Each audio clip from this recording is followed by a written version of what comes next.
Okay, guys. I thought when I pressed the touchpad button, it was gonna show me the retro look, but I think it just shows it in the game. So I'm put on the commentary, and I am going to put on the what is it? The retro version of this game. I think you let's do it right here. Yeah, classic version. Master controls off, oh lordy. I don't know how good I'm gonna do these master controls. I don't know how the regular version look like with the controls. Do classic, classic, speech classic. They even changed the speech. Wow, okay. Not realized that. So all these is classic, and master controls are off. Subtitles, I'm gonna definitely keep that back on. Text language English, voice language English. Master gameplay off. Just keep that on.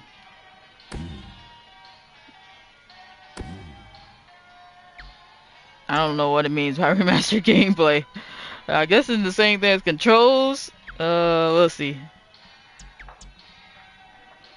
Oh shoot. Okay, just making sure everything is right.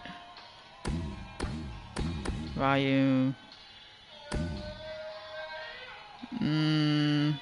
This time we playing the classic way with the commentary on. So that's what I did for Day of the Tentacle. Okay. I guess I'm supposed to do new game.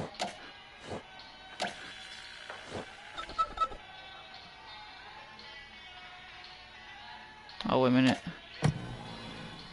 Probably have to do it this way.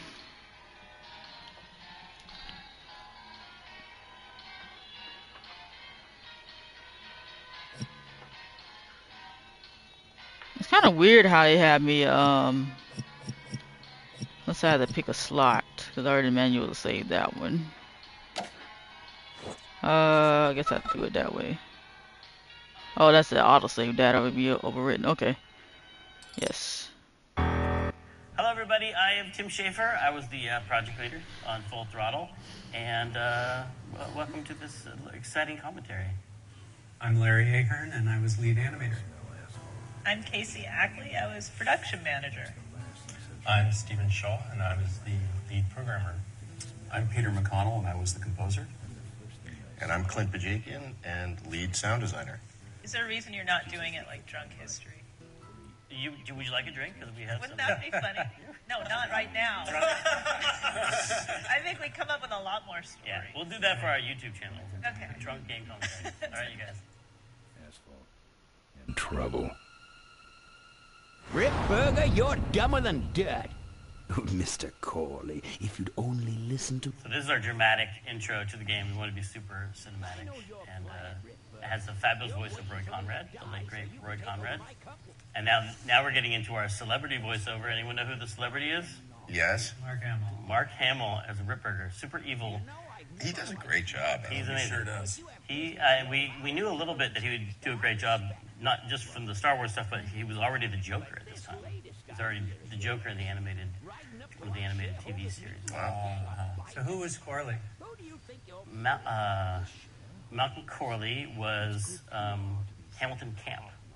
Hamilton Camp, who was also passed away, unfortunately. There's my Oh, what? yeah, you got to go back to the... It's Little Gold Tim. Little gold Tim butt. Oh, yeah. Oh, there'll be a glory shot of that later. That was a Charlie Rum. Ah, your ears are fine. It's what's between them that scares me. Probably do less talking here because the commentary is on, but I'm trying to finish the game in one playthrough. Hopefully I remember the what to do.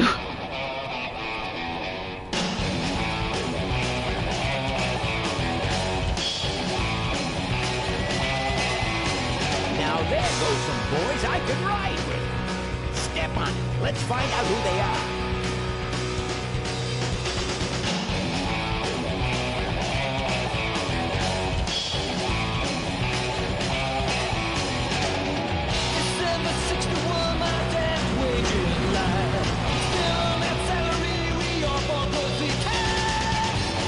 This thing has so much copyright.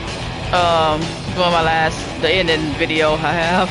So it's got like 7 copyrights on the sound because of the music. So this is one of them, I remember. I'm not sure about. I'll try to just let it play out, just copyright it, just have copyright instead of just muting the music.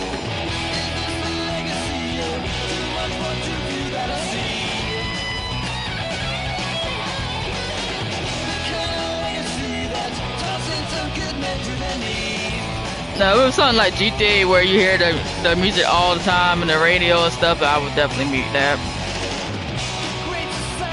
So that's probably gonna be for the GTA 6. I think you can turn off the radio though too for GTA 6, so it just gets you just in case the radio happen to come back on when you get back in another car in GTA 6. And then it's good that YouTube has a mute song, just mute the song button, so it won't mute your voice in the gameplay. I'm glad they added that feature. You just mute the music instead of muting yourself. Cause they used to just have a mute all sound, which I didn't like.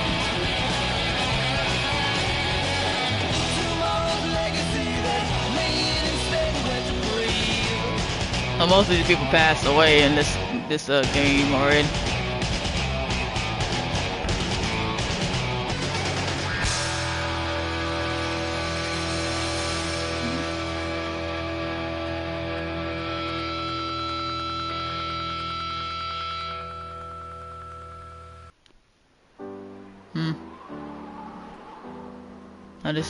I remember this was a long cutscene. Hey, Ben. You know, Ben, we're broke. Yeah? And if some cash doesn't come our way soon, we're in big trouble. Relax. I have a feeling something's coming our way. Something big.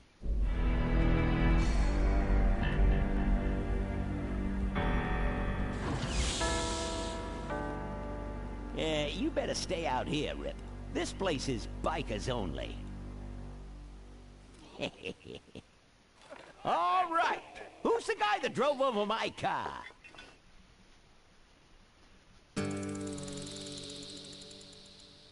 What could possibly be taking so long?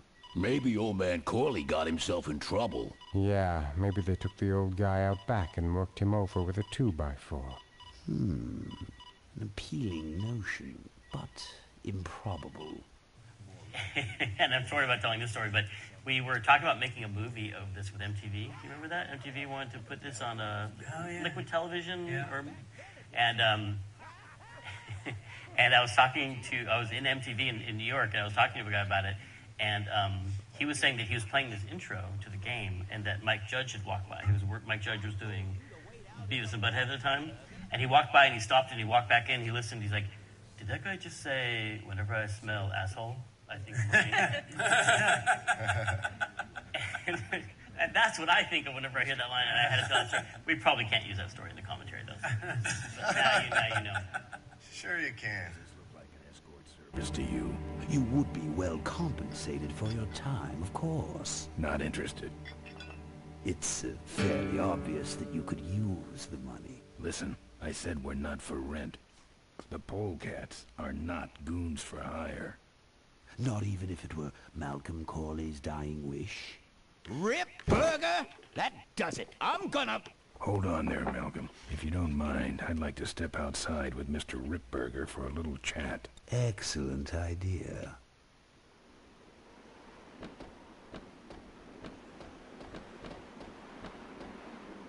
And the doctor says he only has a few months to live.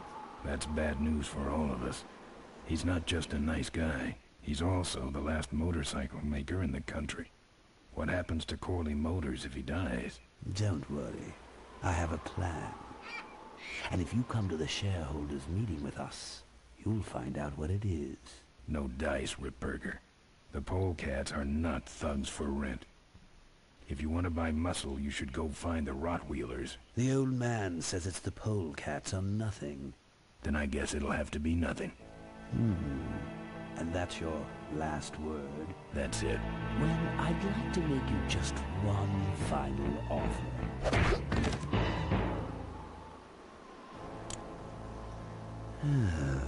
Bolus, take this coat and go get his motorcycle. We'll have to tie up this little 200-pound loose end. It will need to look like an accident. That stuffed shirt actually thinks I'll leave him in control of Corley Motors when I go. Boy, is he in for a surprise. Hey, where's Ben going? Your colleague has decided to accept our generous offer after all. As a matter of fact, he's gone on ahead to scout out the route. He did? Well then, let's roll 'em, boys. Yahoo! Orville, here we come.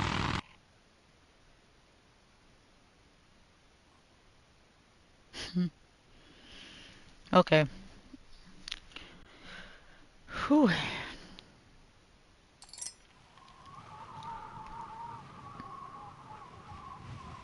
Commentary is already playing though, right?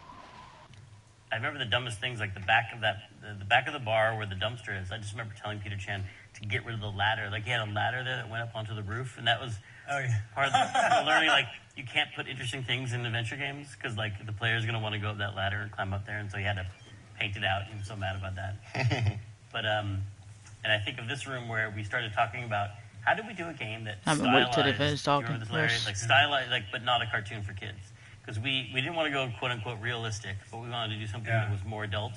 And remember, you guys talked a lot about Mike Mignola and Hellboy, and how things disappeared into the blackness a lot. And so you can see in the bar, there's a lot up in the TV and the pipes and stuff. It just kind of disappears into nothingness.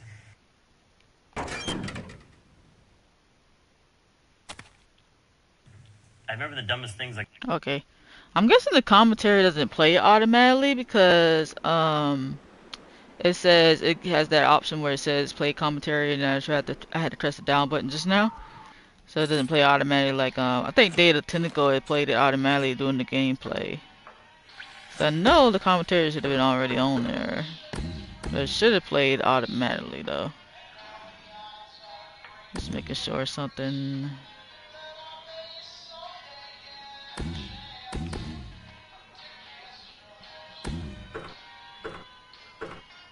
Oh, wait a minute. It's in the bonus section, isn't it? Yeah. But I'm guessing it plays automatically doing cutscenes, so. And you don't really have no control doing cutscenes. Maybe you didn't have to do anything here, I remember.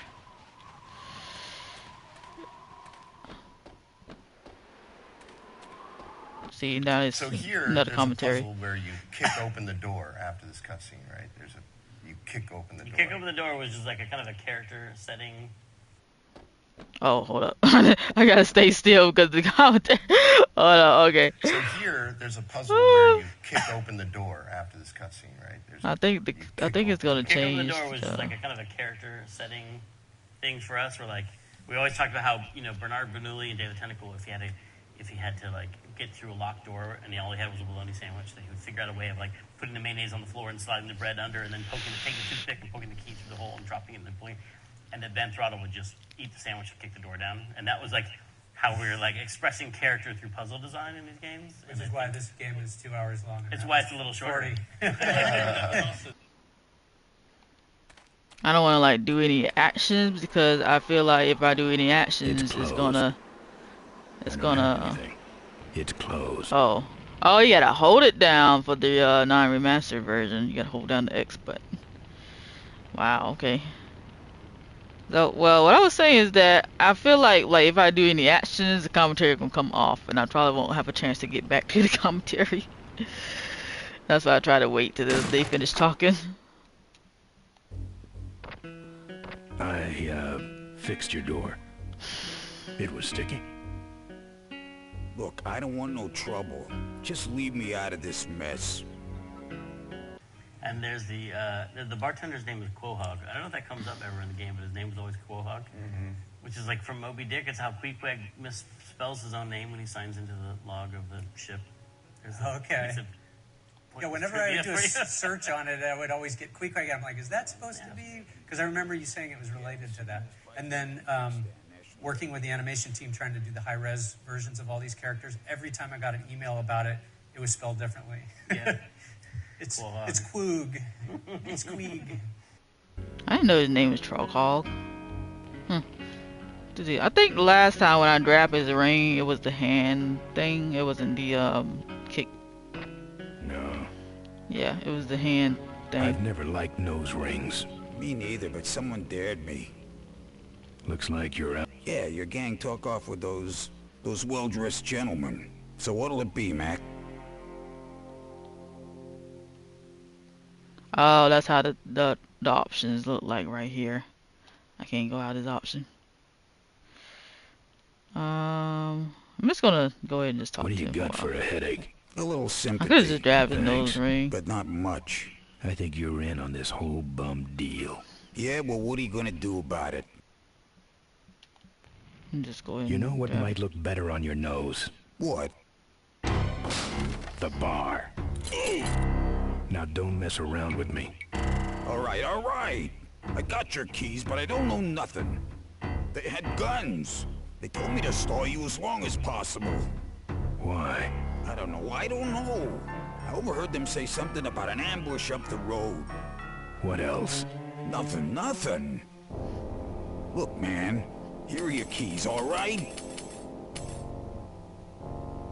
Oh, someone did say something about killing you and making it look like an accident. They didn't do too good of a job there. But why ambush the polecats? I'd better get moving.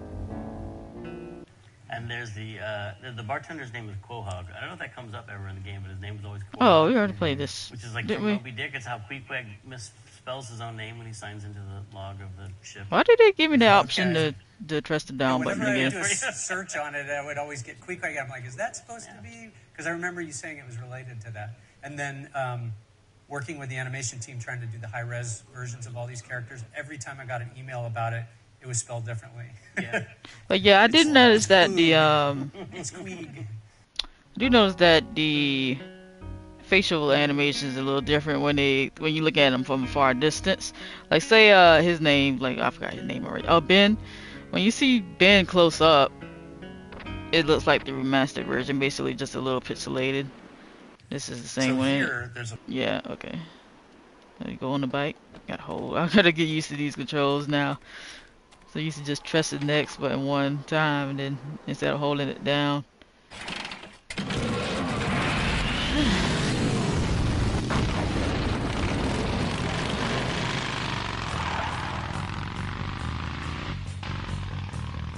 When I'm on the road, I'm indestructible.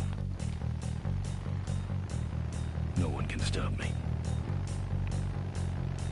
But they try.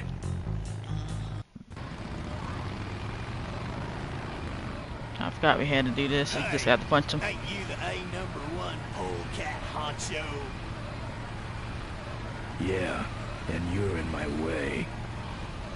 Well, get used to it, bud. I hope it's a square button. When a rock pickers hit the road, we own it. Look, I'm serious. Why did I look at the controls? Because I forgot the controls gonna change. Someone's ambushing the polecats? Oh, heavens! Whatever will we do? That does it. Come on, kitty! Let's get down! Oh shoot, wait a minute, is it? Okay. Don't give up now! Oh shoot. I'm just kicking them. I was trying to switch back to the fist thing. I got it that time. First try that time.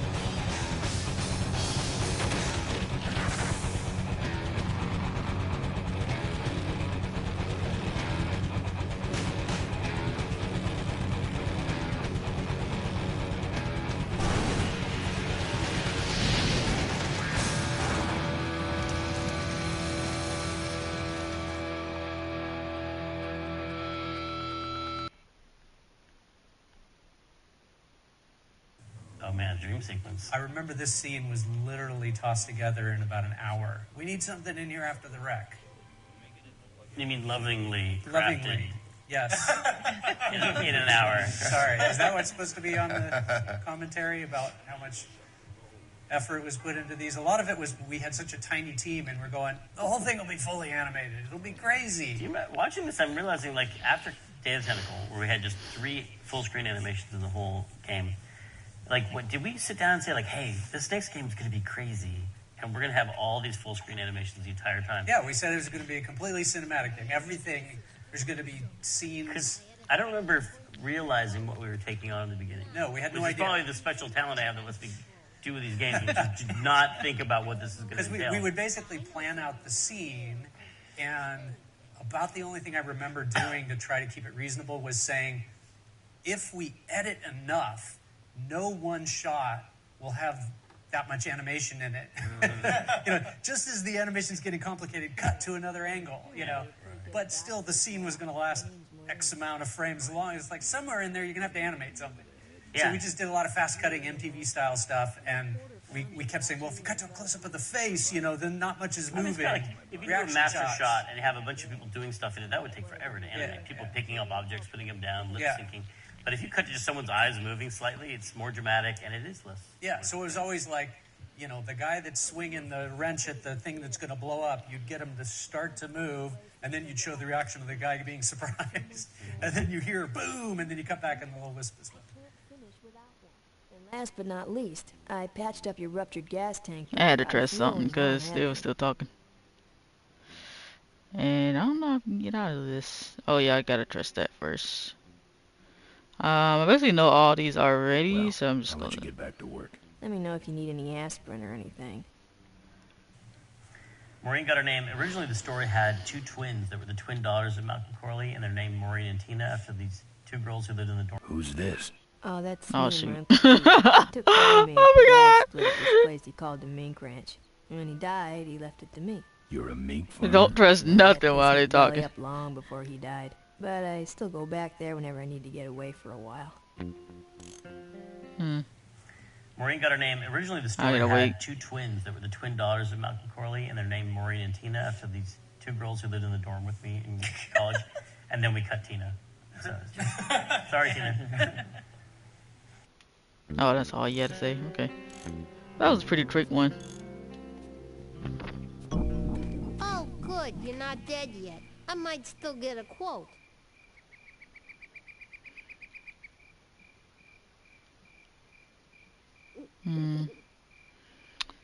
Heard you save my life. Listen, I've got... Chan does a lot of designs where you can see, like, the story of the town is that it's sunk. There's obviously a building that was here before and it just sunk, and they're just like, screw it, let's build another house on top of it. And they just build another one. Like a lot of he does a lot of double houses. There's some of that in the second house, like roofs upon roofs. Smart. Corley Motors shareholders meeting, and there's an ambush waiting for them somewhere up the road. I heard you saved my life. Yeah, but don't worry. I wasn't trying to. I was just looking for some nice roadside disaster. Remember, she did me so dirty. She did me so dirty. I'm just gonna see. A picture of me bleeding. It's not the blood. It's the way you were, all twisted up like a pretzel. Like, when I asked her about giving me a ride, she said she is so. Oh my goodness. I need. Come on, man, spit it out. Could you give me a ride in your car? I've got to stop this ambush. You're right. We have to get to the ambush, all right. But I'm afraid I'm without wheels at the moment. How did you get us here? Hitched. Well, I'd better be going. All right, drive safe now. I kind of see why she did that, though, because I'm, like, basically a total stranger. You can see her car right here. I first realized that when I was first playing it. Imagine you going back here and be like, oh, I see something right here. What is this? Car's that right there. You just can't see it in the shadow, really. You can't see it in the shadow. But I didn't first realize it when I first played the game. Watch she leave, start running.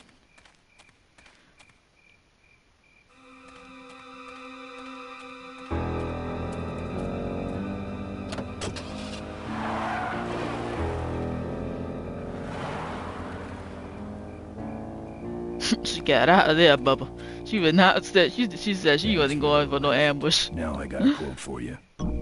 Eh, he says she wasn't going to go get nothing for no ambush. She ain't getting killed. And she still was hanging around. Pretty ambitious game. Like I feel like on every level we were just like conversation. We got in way over. Well, now, does anyone remember? Well, I mean, I think we were thinking about things like, for me, I was thinking about Road Warrior and Yojimbo, because Road Warrior, I just love the way it's just dramatic, gritty story being told, like an opera almost, and then Yojimbo is just the stoic hero. You know, you've seen Yojimbo with the Toshiro Mifune is like this really stoic main character who's not like a big tough guy who really shows off a lot, but he's really quiet until he goes and then he goes and kills 20 samurai, you know, just really quickly. And Ben was really inspired by him. And then I got the screenplay for The Road Warrior somewhere. And in the first shot of it, Mad Max, like, he gets to a fork in the road, he doesn't know where to drive to, and he pulls over and he finds a wreck of a car and he takes a bumper off of it and he throws it in the air. Wherever the bumper lands, he drives off that way, which is exactly how Yojimbo starts, with him doing it with a stick. And I was like, I knew it. I knew this is all one big part of this generalized lone hero thing going on. We were looking at Clint Eastwood, Man with No Name stuff too. Everybody squints like Clint. Mm-hmm. Yeah, easier to animate, right? Yeah, squint. exactly. Yeah. Okay, I think this is the part that we first should go to. This is like the most easiest part.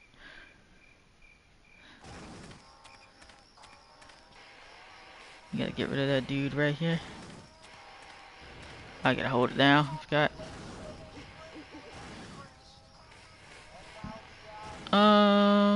Well, they just keep knocking. That's the first thing I'm gonna do first.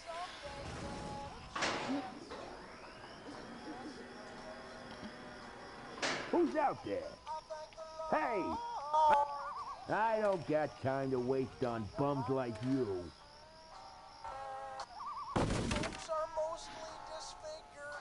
This is the first scene that you hear the Chitlins Whiskey and Skirt song. Yeah.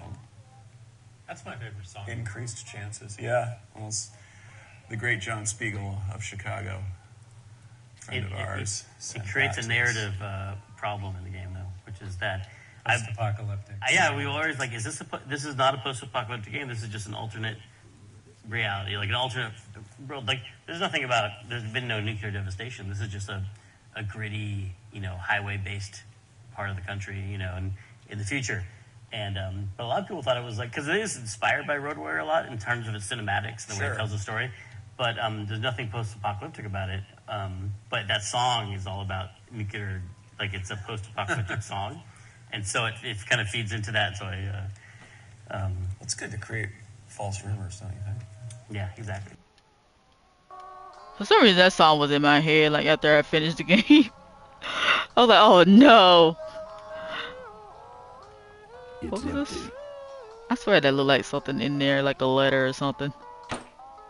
Like, it's not.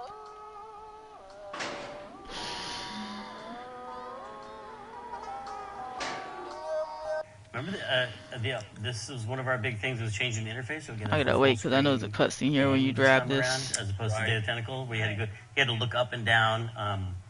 But in this game, we wanted there's a theory that, like, you should have the interface where people's eyeballs are, and their eyeballs on the cursor, so to speak, the interface pop up on the cursor. And I remember that, I hadn't seen that a lot. I think at the same time, you guys over at Lucas Learning were doing, remember the secret project? The secret library archive project? There was you guys were doing one where the interface popped up near the cursor? Yeah. But I'm telling you, that was cutting edge, you guys. Cutting edge cursors. Okay.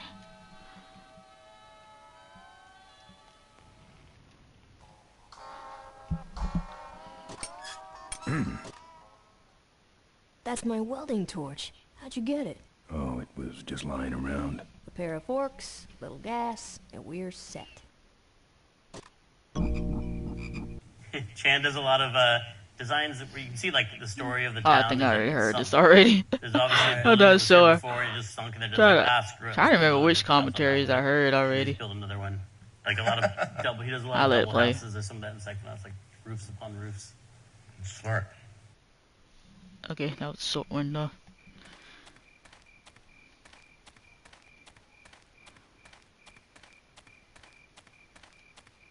I guess I go to the junkyard next. I think I probably could go to the let me see. This is a pretty ambitious game. Like I feel like on every level we were just like conversation.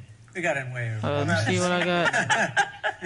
Well, I mean, I think we were thinking about things like for me, I was thinking about Road Warrior and Yojimbo, because Road Warrior, I just love the way it's just dramatic. I need the gas tank. I need the gas tank. Like an opera almost, and then Yojimbo. Where is just did I get the gas tank at? Here, you seen Yojimbo with the Toshiro Mifune is like this really stoic main character who's not like a big tough guy who really shows off a lot, but he's really quiet until he goes and I get it here.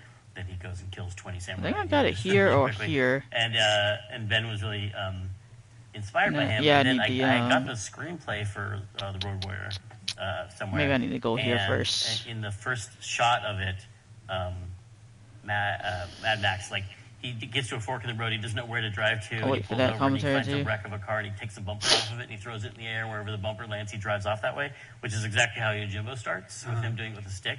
I was like, I knew it. I knew this is all one big part of this generalized lone hero thing going on. We were looking at Clint Eastwood, Man with No Name stuff too.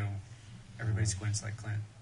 Yeah. Oh yeah, I thought someone was familiar with that, because the character looked like he splints a little. Like when he talks, he doesn't really.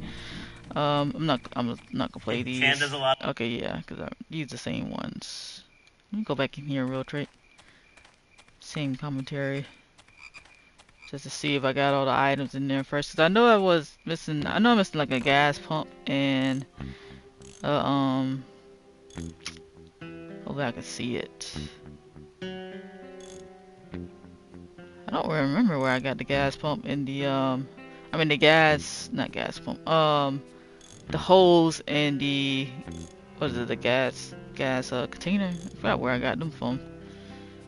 Let me see what this is. It's probably this. Can't really see nothing with this pixelated like that. Okay. What was this? This gas can was full. Okay, that's the gas can. Now, where was the hose at last time I checked? Where was the hose? Was this the hose? Okay, I think that's hose. This hose smells like gas. That's what I was missing. That's what I was missing. And make sure you get everything in that area, this area. Okay. Maybe this is the nice. I can probably do this one first. So this was the dog and stuff. I hated the dog and I hated the motorcycle fights. I couldn't stand them. Cause I had to keep repeating it so much. Oh, this is the first scene we did. This is the first thing we ever wired up in the game? Yeah, we did this one specifically for, was it CES or whatever else? Right. We had to get it done, and we had just the assets for this. That cracks me up that we made like a two-room puzzle for CES. Did we do a special version of Ben? Because like he's all darkly black. We didn't have dynamic lighting back then, did we? Right? No. Like nowadays we'd paint it with a certain color that we would like tune up and down. But here, we must have painted a whole nother 3D we had in this game. Was that the CES, Tim, where we had that guy on the motorcycle out in front of the booth? I don't remember. Pretending to be Ben Throttle. Right. I didn't know. Did we have a booth babe, dude? We had a booth dude, and like all us ladies were swooning. I just remember looking at the pictures thinking, that guy was a hunky Ben. We all wanted to go take a picture. Looks nothing like someone Did I even get to go to that CES? I don't know. I don't remember seeing any of this. Tell me about it. Well, it was just a little, booth in the back, but then there was a guy with a motorcycle right out front, and he was totally drawing people in. Maureen is the Kat Susie does the voice. She has a lot of cartoons. You look at the credits. Almost any cartoon you're watching. I think there's a big cutscene here when I touch this. Maureen's voice. I have to run back here. On Brutal Legend and wait this out. Lita Halford. Oh, that's pretty short. Okay.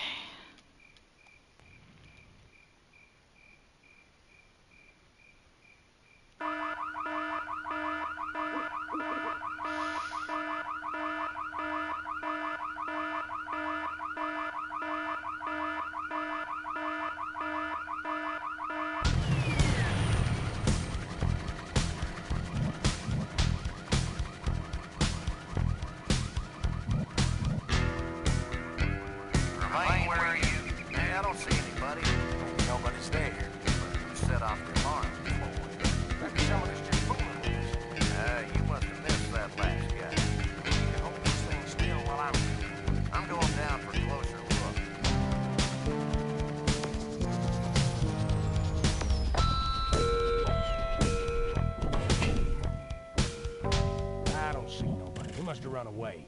Nah, we would have seen him running from the air. He must be hiding up in the tower. We got him treed. Let's go up and get him.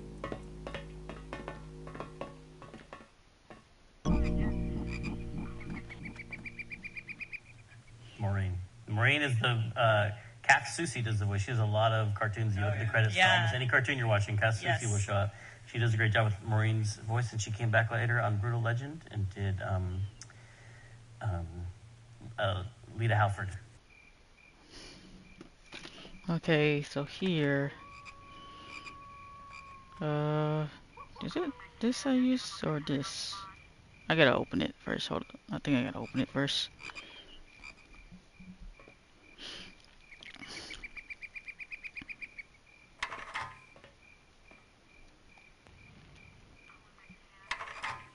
Oh, wait a minute. I'm supposed to put the hose on nets. A hose won't help here. Oh, wait a minute. Oh, shoot. What was it I had to do? Let me see. You trusted the wrong. Oh, hold up. I gotta trust once. This is the classic version.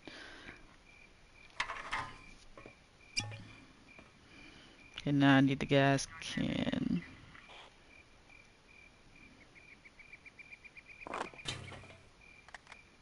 And now I guess. Oh shoot! Doggone it! Doggone it! Okay.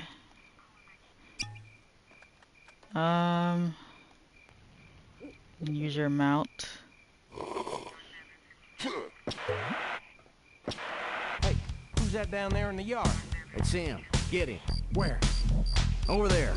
Quick. You go around the other side and we'll have him cornered. He's just wasting all the gasoline now. Let's call it quits, huh, boss? No, let's call on reinforcements. He's running.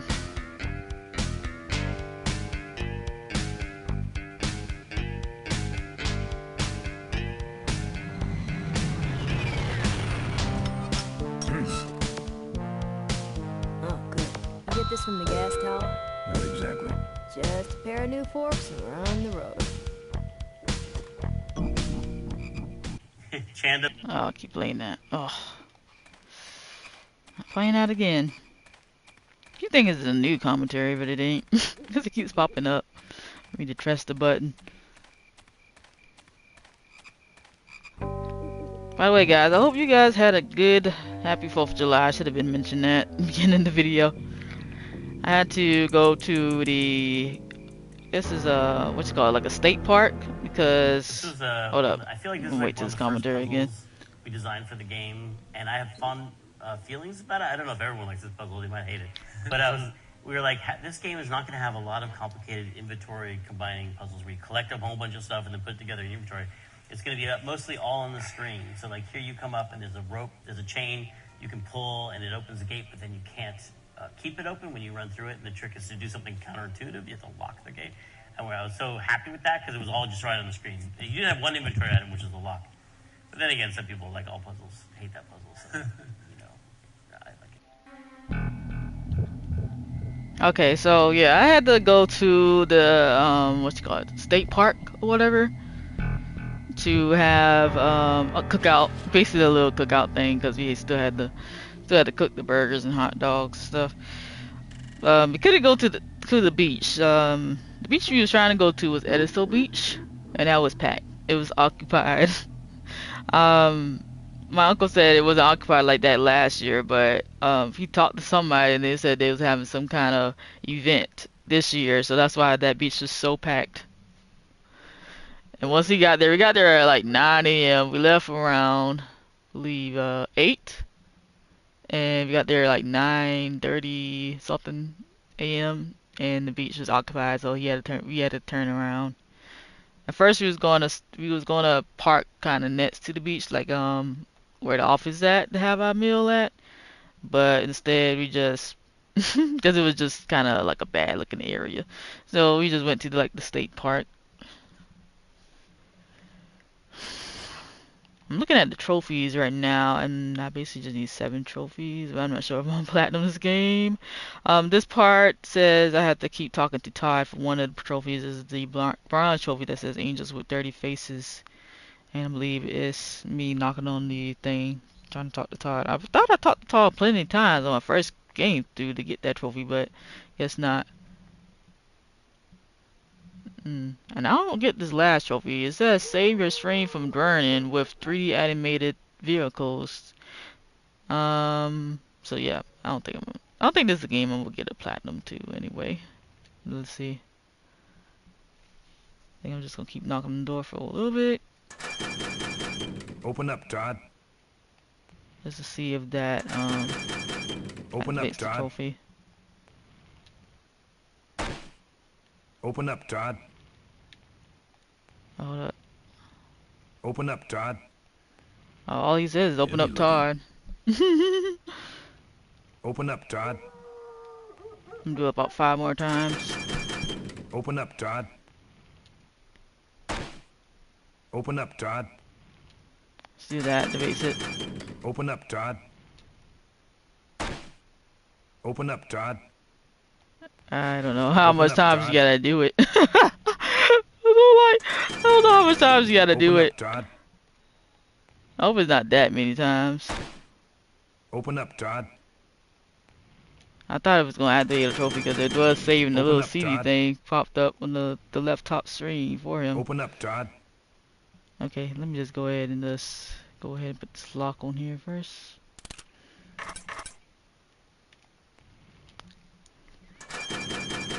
Open up, Todd. I really don't know how much times you have to do it. Open up, Todd. I believe this is Open the up, part Todd. where you have to do it. Open I'm up, gonna try Todd. 2 more times and see. Open up, Todd. Open up, Todd. Open up, Todd. Okay, guess not then. I don't know how to do that to get that trophy then. I hope it, because I think it'd be a lot of times to do that. Let's go ahead and climb the fence. Junk. There's my car, my actual car. So Oh, that's the Tim Mobile? Oh, yeah. Do you still have that car? It's in a garage in Reading because I was driving. I bought the car for my dad, which is his '69 Le Mans, which is it looks like a GTO. It's a really fun car to have. And then I go at lunch one day with a bunch of LucasArts coworkers in it.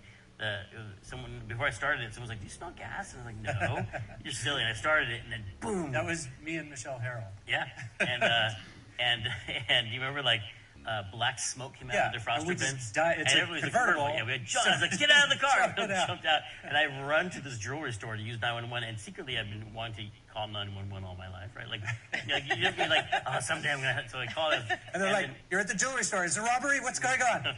and I ran back to the car, and there was a pool of fire underneath the car, and there were already fire people there, like firefighters there, because I was across the street from the fire department. I could have just run. I could have run to the fire department to bring them over. And anyway, they put out the fire, and then it was really bad. There's bubbles embedded in the windshield from just the heat. And you guys go back to the office. So you guys went back to the office while I hung around with the tow truck. And you told Peter Chan what had happened. And so Peter Chan happened to be painting this art. And so he's like, "Well, I guess Tim's car is toast. I'll put it in the junkyard." And he painted my beautiful car in the junkyard. That was when you actually had to run somewhere to make a phone call. Yeah. Yep. Okay, now this dog here. I hope I got everything for it. Huh. Oh, last time I did have the holes in the thing, but I didn't realize I didn't really need those. But we already used it, so it's not in our inventory anymore. So all we just need is this. I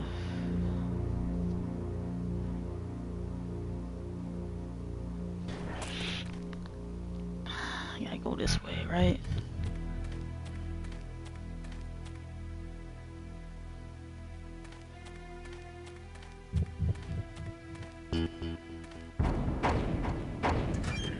Said not to move. Here, Poochie Pooch. Pooch. Bon appetit, mutt. Oh. You have to go this way. There's my car, my actual. Oh, actually, you saw that already. You gotta go this way.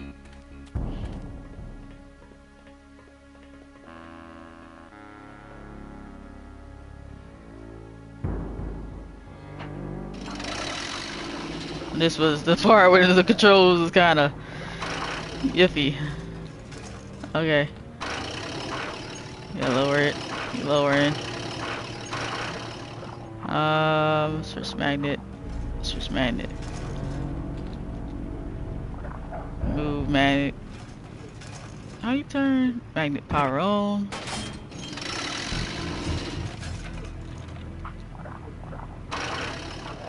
Oh, wait a minute. Raise it up. Raise it up. You gotta keep pressing the analog stick with the up button. Okay, that's as far as up it's gonna go. There's my... Okay, same commentary. Let's get down from here. Oh shoot, wait a minute.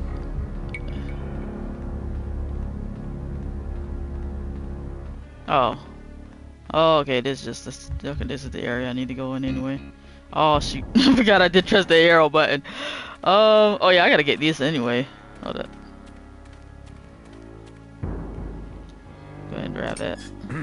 Grab the forks. This is where you can find the forks at. Where'd you find them? Right next to the knives and spoons. Well, that's it.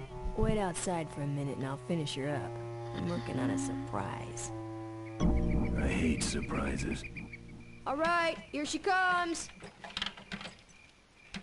Am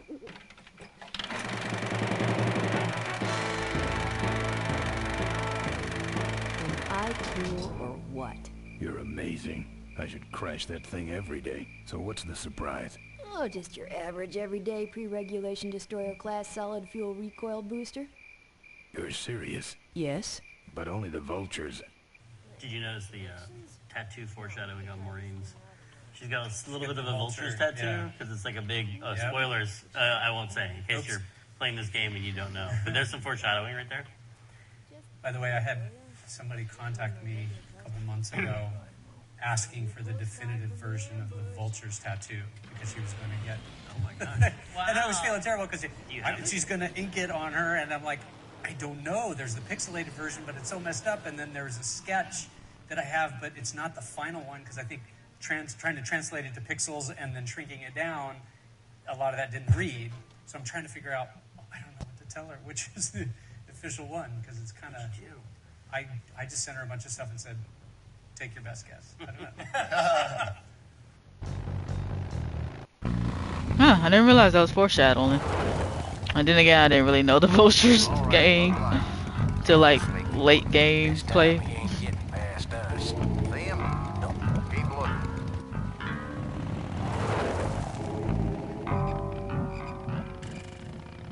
So what Mo gave him was that booster, the booster pack, which she stole off his bike later on because she thought he was the one that killed one of the the guy. really fun things about sound design for this game is Michael and Peter and I would occasionally have lunch with Gary Rydstrom, who was a sound designer up at. We had to go this way, I believe. Yeah. It was Skywalker Sound. I think she was gone, wasn't she? You know, he did the sound for Titanic, still there, I think. Jurassic Park, and Saving Private Ryan. And I mean, come on, this is one of the very top sound designers in the world.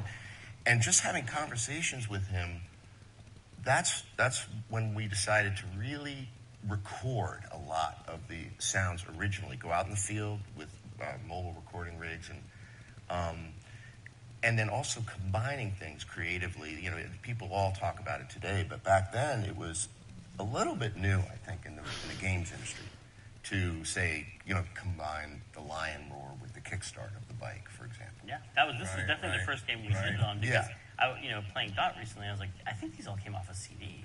I think all the sound effects in Dot, there's a lot of like we were lucky to even a cartoon sound effects library, and then immediately with Throttle, it's like you started the bees in the jar. Yeah. I always talk about the bees in the jar because I always thought it was so funny that like you got 4 motorcycle sounds out of like the 4 different motorcycle tribes, the gangs in the game. You had the bees in the jar that were slowed down a lot for the Rottweilers and sped up a lot for the cavefish. Yeah. And so what do you remember the components of like Ben's bike? Well, Ben's, we hired a biker from San Francisco who had a Harley chopper. Very customized. Very not painted. It was all just sort of nickel colored and straight pipes, which basically were like cannons going off every stroke. Oh, and there's just so many stories about that whole recording session. He set off car alarms in his neighborhood when he drove through it. Set off car alarms. And he was the real deal, too. I mean, he had a couple bikes, but he brought that one up to Marin, and we had a whole long recording session. And that ended up being Ben's bike. Wait, I want to hear about how you got the bees in the jar. Oh, I think that was a library That sound. actually was a library sound, but we used a lot of sound. Well, I thought you captured all the bees. It must have taken all day. Heard a lot. I remember Gary Rydstrom came around and actually looked at the game when we were working on it. That's right. He liked a couple things. Yeah, in fact, he complimented. I had looped a tiger growl and looped it for an element when the bike is just idling, and he goes, "Nice loop." That's one of the things you just. But whatever, I thought there was a donkey bang and a jet engine in a line roar. So those are the other biker gangs, not Ben's bike. Yeah. In Ben's bike, the main thing was the lion when he kicks it over. The lion roar with the sound of a bike. Burn and rubber bronze trophy. Save your stream from burning with 3D animated vehicles. I still don't get how I got that trophy. I just got the trophy just now. Well, what is this right here?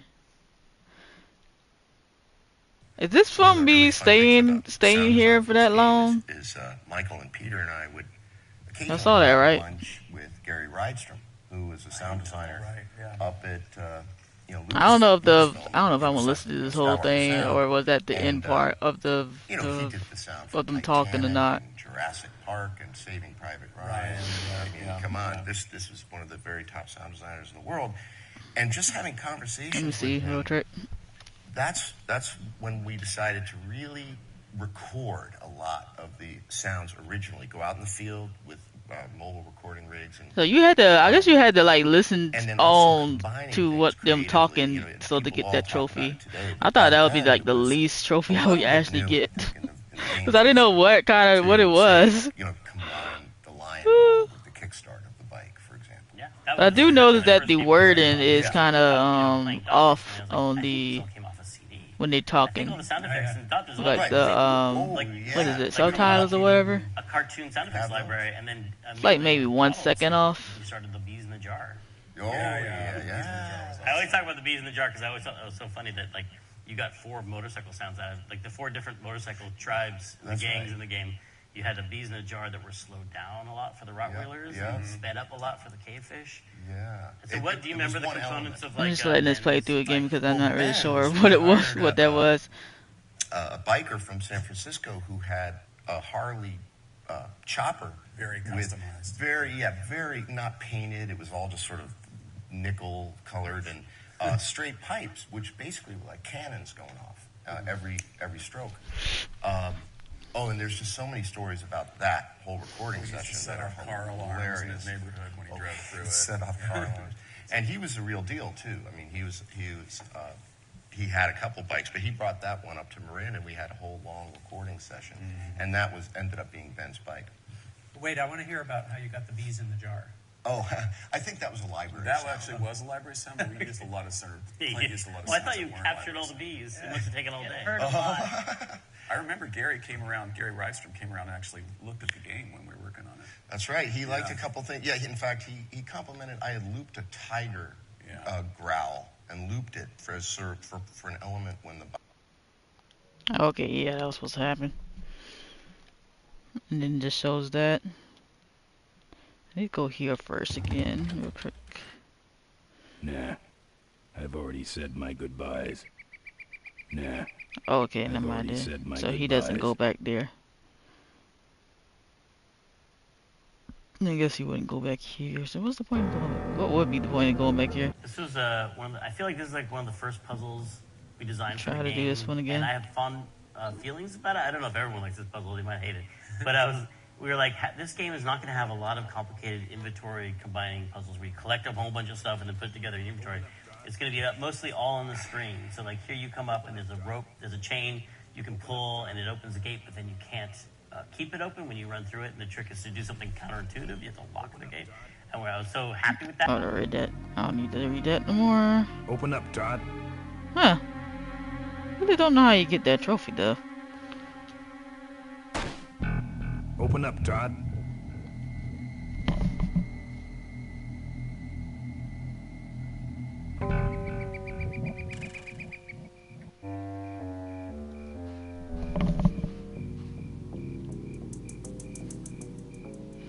Okay, so you can go right here.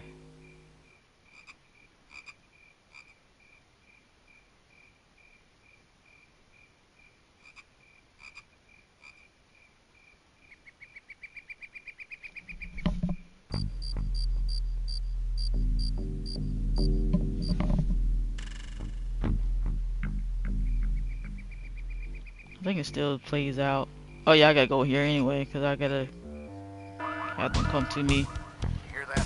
He's back at the gas tower. He's got a lot of nerve, that piece of trash. Let's get him. All units follow me.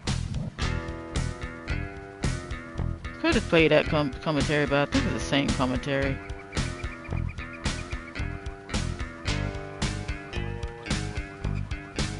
It just showed up real quick after I already did the action.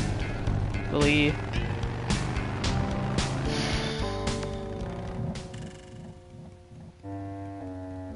Shouldn't be new commentary anyway. Where are the suits? Corley's making a pit stop.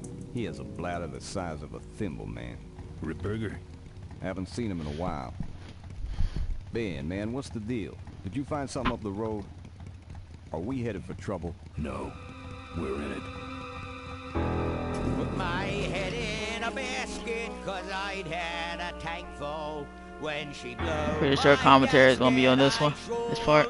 Was thankful till I head for the skies up above. It's a woman with wheels that I love.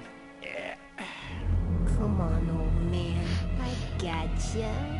Now, do something incriminating, like ambush somebody. Aha, the plot thickens.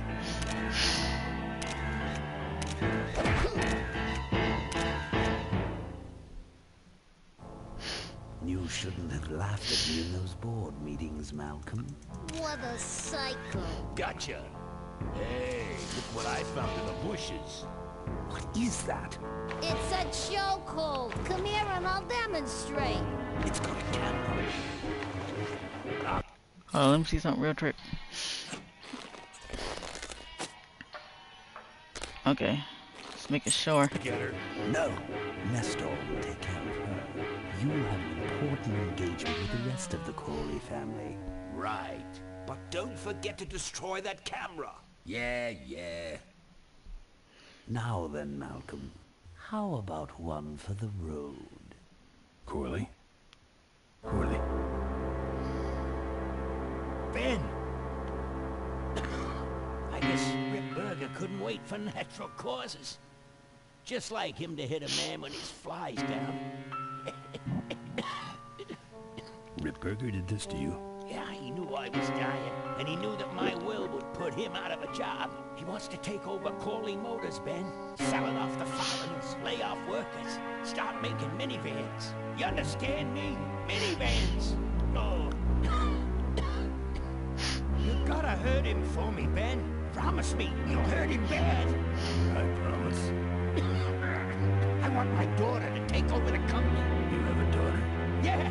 She's a real mechanical genius, Ben. Rebuilt her first carburetor when she was 4. I used to call her the diaper dynamo. Find my daughter, Ben. Find Maureen. I feel like we were watching, started watching a lot of Hong Kong movies at this point, because there's a lot of that, like, reflection in the toaster that you see the bad guys coming is taken right out of either Hong Kong movies or Hard Target, which was the Jean-Claude Van Damme movie. All right. Saw right when we were making this. Also easier to animate the villain really small in a reflection. Yeah, and wiggly in a toaster.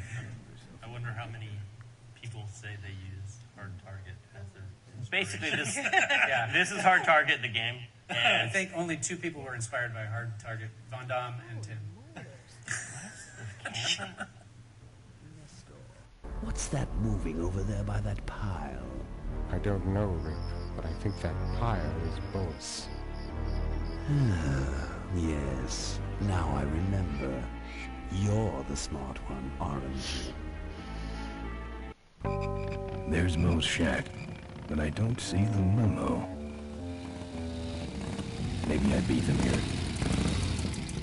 On second thought, maybe I didn't. Chan does a lot of Okay, the same ones. So pretty sure when he was at the tower, same one too. This Charlie new one though. Maureen got her name. Originally, the story had two twins that were the twin daughters of Malcolm Corley, and they're named Maureen. Oh, never mind. This is the same one too. Oh boy. Sorry, Tina. Yeah, the same one. Okay. So I remember that story already. How did we talk again?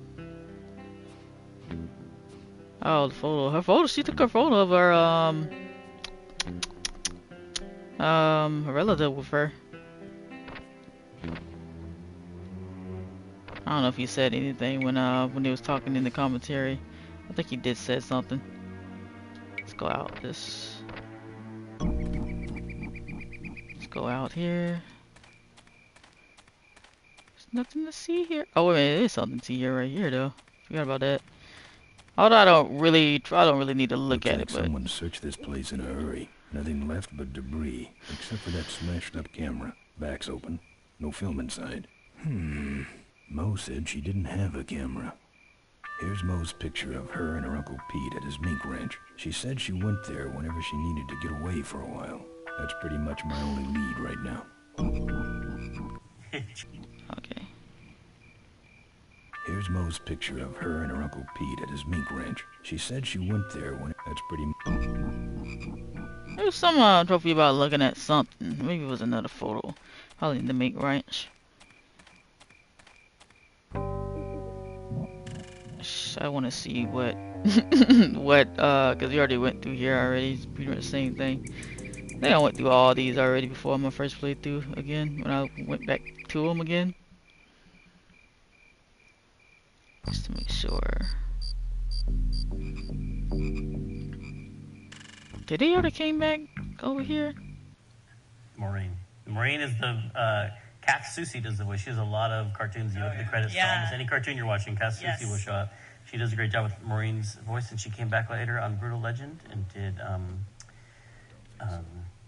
Okay, he doesn't do it again. Just making sure I got all the commentary on that. This is the first. Okay, yeah. Let's go ahead and get back on our bike.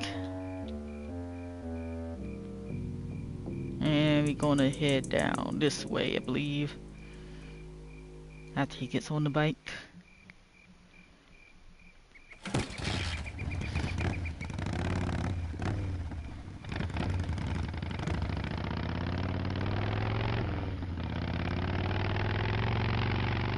By the way, it took me 5 hours to get through the game on the first playthrough. And it would have took me longer without looking up hints.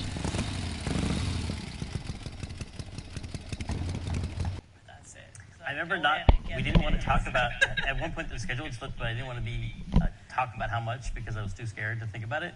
And you're like, do you want to know what the budget is? I was like, no. I was like, what is it? No, what is it? It was like, it's $1 million.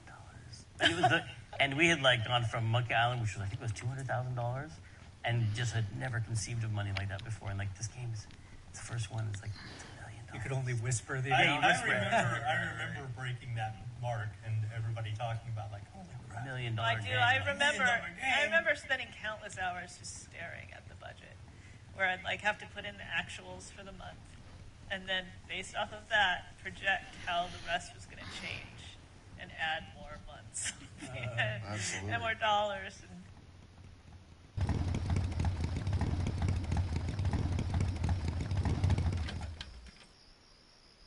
Going back here. Joe, you remember the Scumdebug key? The Scumdebug key? No. What was the Scumdebug key? Wasn't it Control D or something? Matilda? Oh, after Matilda? You type in like Control D Matilda on the keyboard, and they would turn on all the scum jump codes and all the. Oh, I wonder if that shifted in the game. It did. It did? Yeah. Don't try that. Don't try that at home, kids.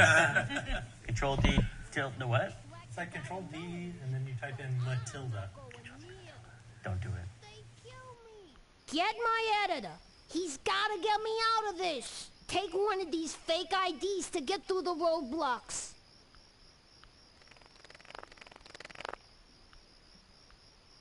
My career is riding on those pictures.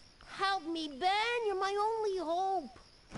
Oh, don't worry. I owe you one. If Miranda's thug is the same one that trashed Moe's place, that could be Miranda's camera I saw there. But then, who's got the film?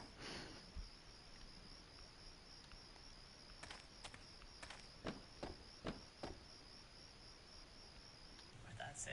I remember we didn't want to talk about, at one point the schedule had slipped, but I didn't want to talk about how much. Oh, I'm gonna look I at was too this scared to think about it. And you're like, do you want to know what the budget is? Okay, no, I don't need that.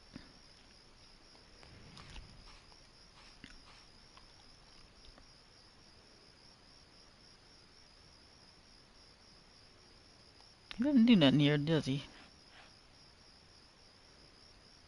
This sucker's mine. Oh yeah, same thing basically. Let's go inside. Hey, killer. What? Hey, it's cool. Her secret's safe with me. What secret? Haven't you been watching the news? Once again, our top story tonight, Malcolm Corley, owner of Corley Motors, was found dead at a rest stop just outside the town of Melonweed. Apparently, the benevolent patriarch and CEO was viciously beaten about the head and neck, savagely and without mercy. Police have arrested a notorious outlaw biker gang known as the Polecats. No. With the exception of their leader, who is still at large. Roadblocks have been set up along Highway 9 in an effort to apprehend this dangerous and violent criminal. We've been set up. Roadblocks suck. I shouldn't have left the gang there. Hey, I don't want to hear anything about it. You ain't making me an accessory after the fact. Just lay low, man.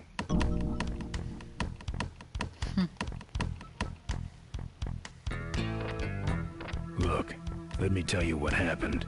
I told you I don't want to get involved.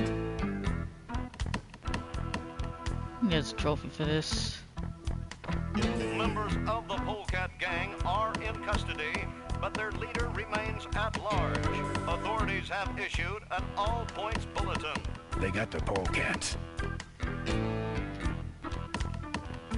Latest reports suggest that the leader of the Polecats may have had an accomplice, a young mechanic. Maureen. The two are being sought by authorities for questioning in connection with the violent death of motorcycle magnate Malcolm Corley. Asked about the eminent shareholder News to me, bronze trophy. Watch the entire news broadcast. There you go. I think that was a bronze trophy.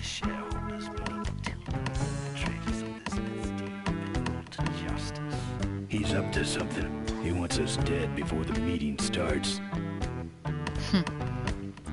Authorities are still seeking the leader of the Polecats and his accomplice, both thought to be armed and dangerous. Yeah, that was a bronze trophy. I think this is repeating the same things now. Members of the Polecat gang are in custody, yeah, same thing. But their leader authorities have issued I gotta hold this down. He's got a knife. He's got a knife. Hold on, let's see what I got here. Oh, I got the badge. He doesn't look happy. Now, what's this other trophy thing about playing? Because I couldn't do the keep talking to top one anyway. Play a game of 5-finger fillet. I think it's this, but I don't know how to do that. Like how to get him to actually let me play the game.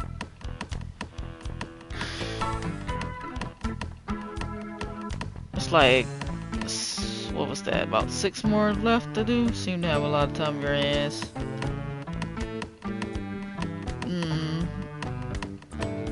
I guess let me try something else. Not to mention nicks and scratches. Am I distracting you?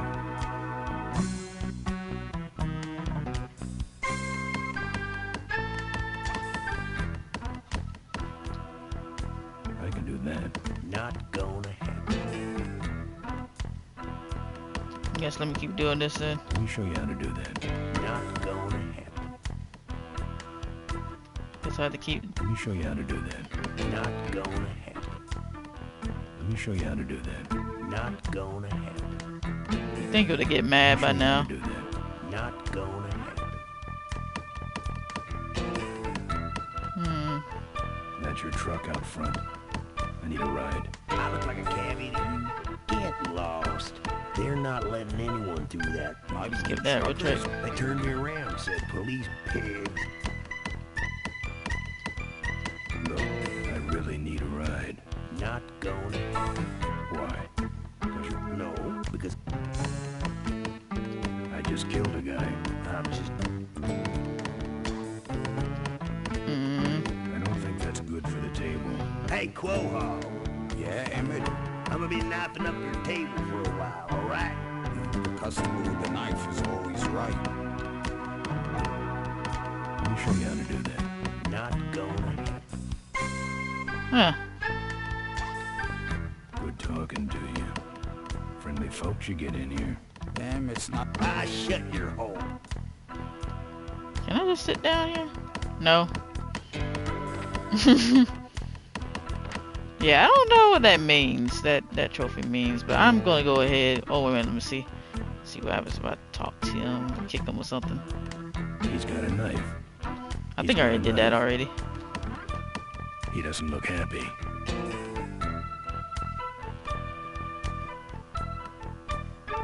Let me show you how to do that. Not gonna happen. Good talking to you. Okay, let me just go ahead and do this then. I could try doing this to see if he has some sympathy for me before I actually show him a badge. Uncle Pete's Meek Ridge. I need to go in that direction too, but the pigs are running the style tonight. How poetic. Let me show you how to do that. Not going. Okay, he does the same thing. Alright, let's go ahead and move on with the story then. Oh, wait a minute. I gotta show him this first. Here. What's that? Fake federal investigator. Could be of some use. Skip some of that. So how about a ride? What if they search the back and find my bike? It's buried in a pile of concentrated fertilizer powder. Trust me, no one's gonna dig through that crap. Now you're gonna ride in the engine compartment. The engine compartment? Hey, I smuggle stuff in there all the time, and most of it's worth more than you. So stuff your carcass in there quick, and we might hit that mink dump by morning. Hope you're better with a stick shift than you are with a knife. Yeah.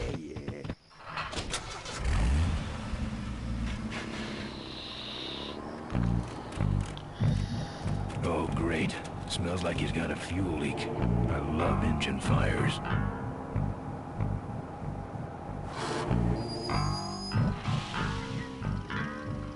Sorry, sir. Only police vehicles beyond this point. I'm with your friend, Joe.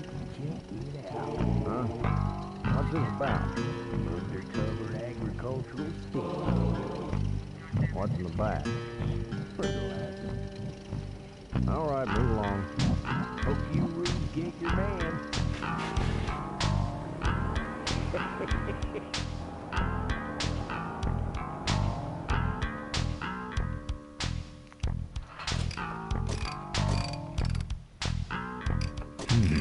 We've stopped moving.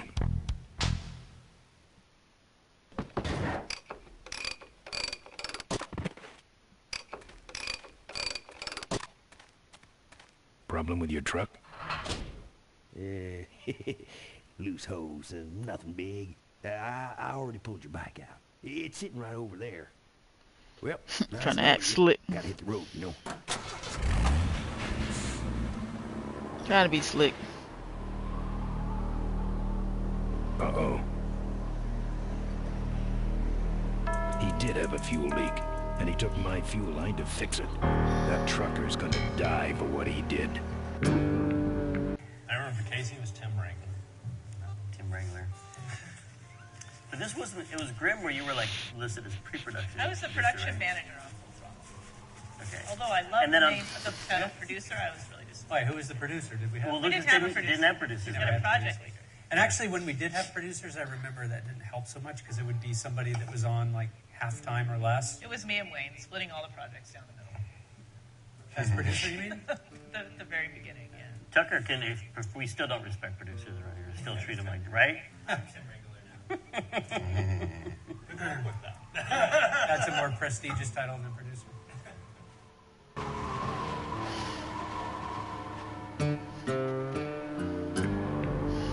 I wonder, I don't think I ever knocked it in this thing.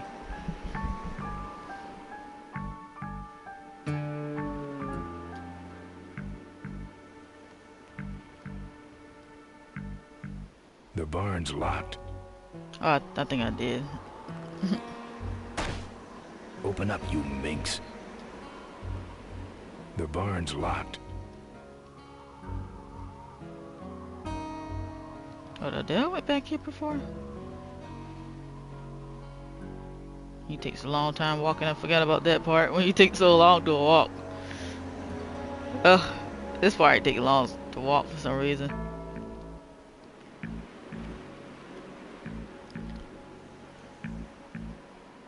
I don't walk. You gotta go right here.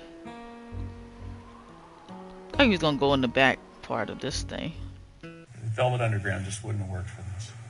Oh yeah, so originally we were trying to get music. We were thinking about getting licensed music.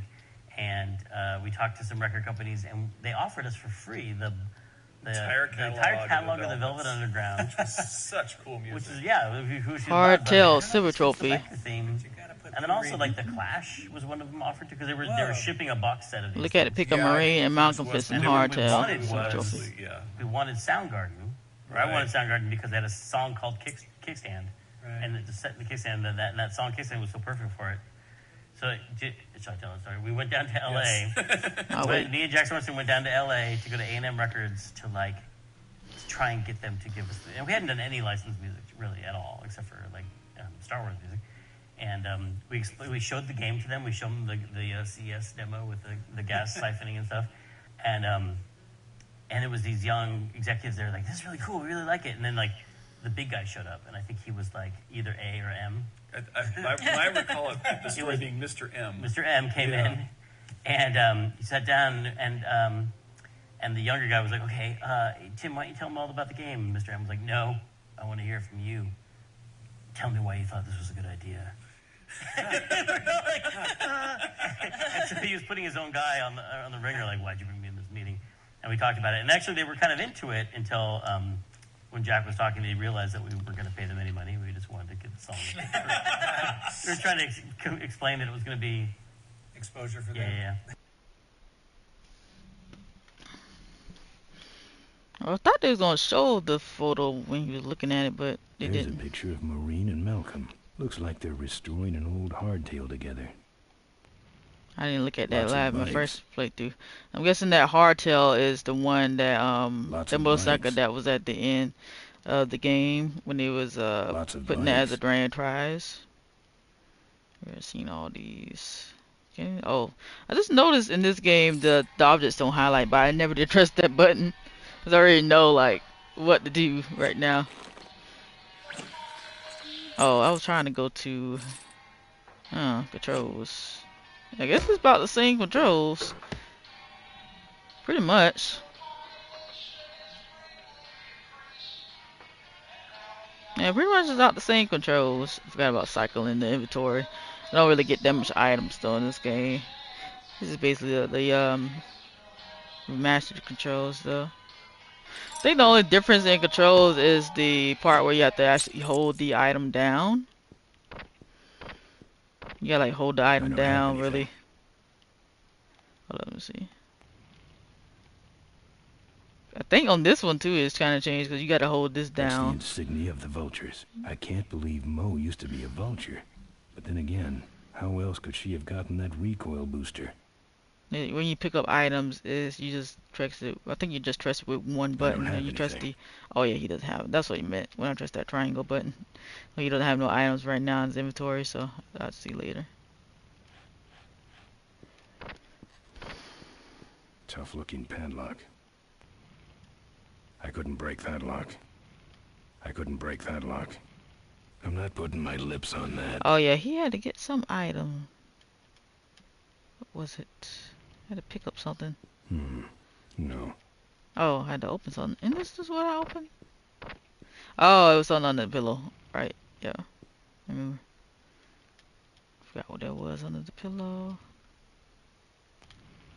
Oh, that's where I got the monkey. I'd like to wrap this around Rip Burger's neck. What is it called? I'm about to say monkey bar. I don't think it's a monkey bar.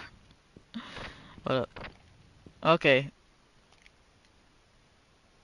So when you're playing the classic version, you just click it one time. When you play remastered, you gotta hold the item down and then use it. Junk. And a hose I can use on my bike. I don't think Mo would mind if I borrow him.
Dead. That sign. That means I'm in cavefish territory.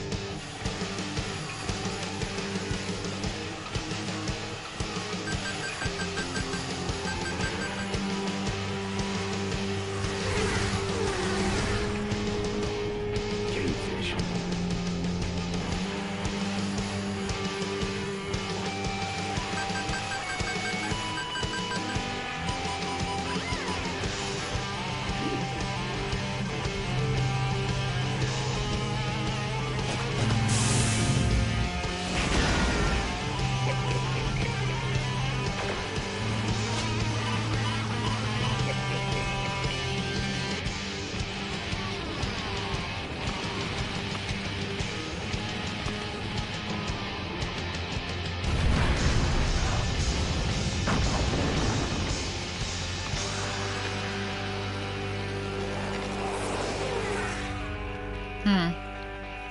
This cargo is worthless. We have been tricked, my brothers. Back to the fair.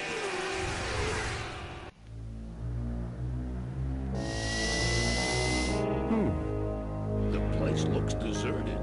Maybe the boss was wrong and she ain't coming here. She's coming. We just got here first. That means all we have to do is sit here and wait. Yeah, so where were we with 3D? Like 3D had already entered the world of games, right? But we were like, no, we love 2D stuff, but we have all these vehicles we have to make. Dark Forces was just before this, right? Or just it was concurrent. It was concurrent. It shipped around the same time. It shipped around the same time. That's right. Because we technically shared a wrap and party. that was sort of knocking off Doom to some extent. It had 3D. So was Rebel already happening? Because we had a 3D department. There was like 3 guys.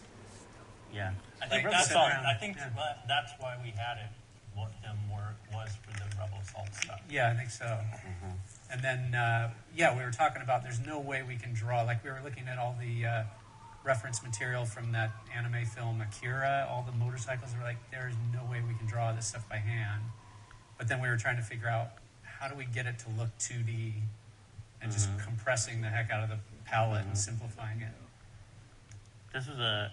Because they probably didn't have the cartoon renderers back then, right? No, we didn't have cell shading or anything. No. So it's just, I remember there was a big struggle was trying to get it. I'm kind of going to wait on this part so real we quick. were just trying to limit the palette, and then we had the 3D Ben on the bike, and then we would draw over it.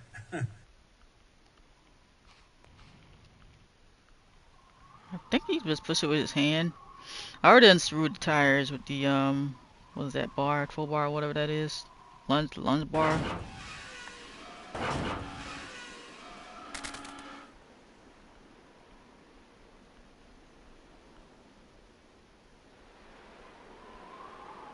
I gotta lure them first. I'm gonna lure them first just to get that boosted for real.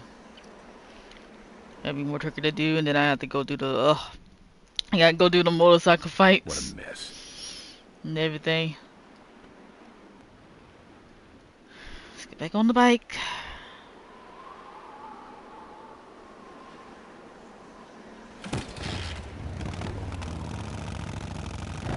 I just noticed that the truck driver, he died on the bridge. Keep on going. But he did left his cargo and they didn't want the cargo. Cavefish. He let go of the cargo to kill. I guess he killed that cavefish in the middle.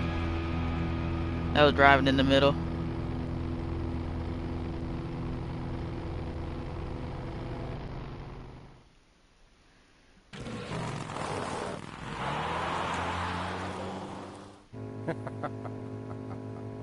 Look at him run.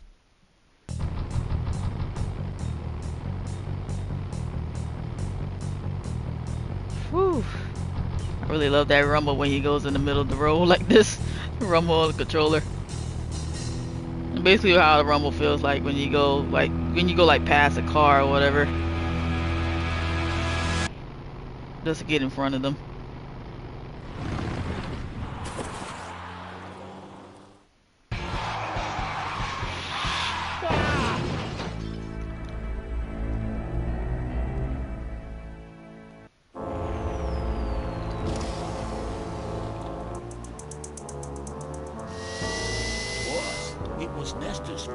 Get in quick. I have a plan. We're going to with a bike. Boss, she already has a bike.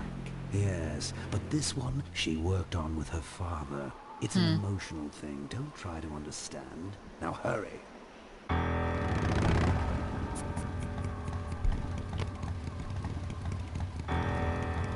Now this is the area where we were originally going to have the whole Ricky Myron section, right?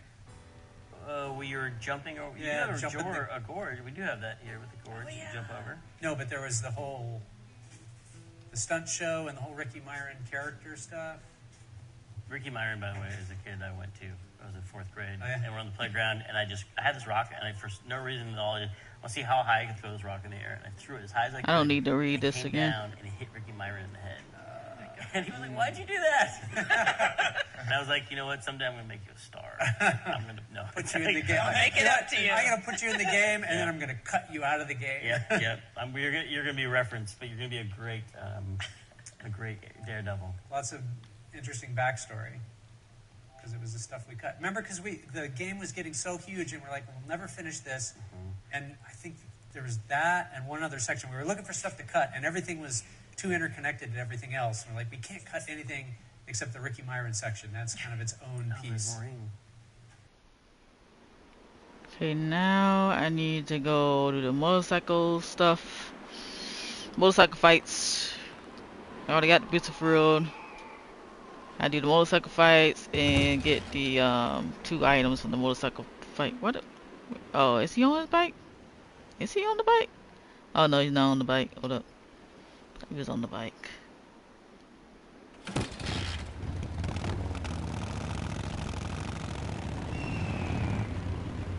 Gotta get the beast of fruit.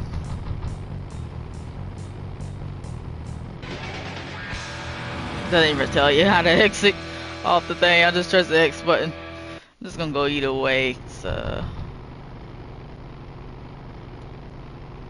Oh, that's that bike ride. I can skip this conversation.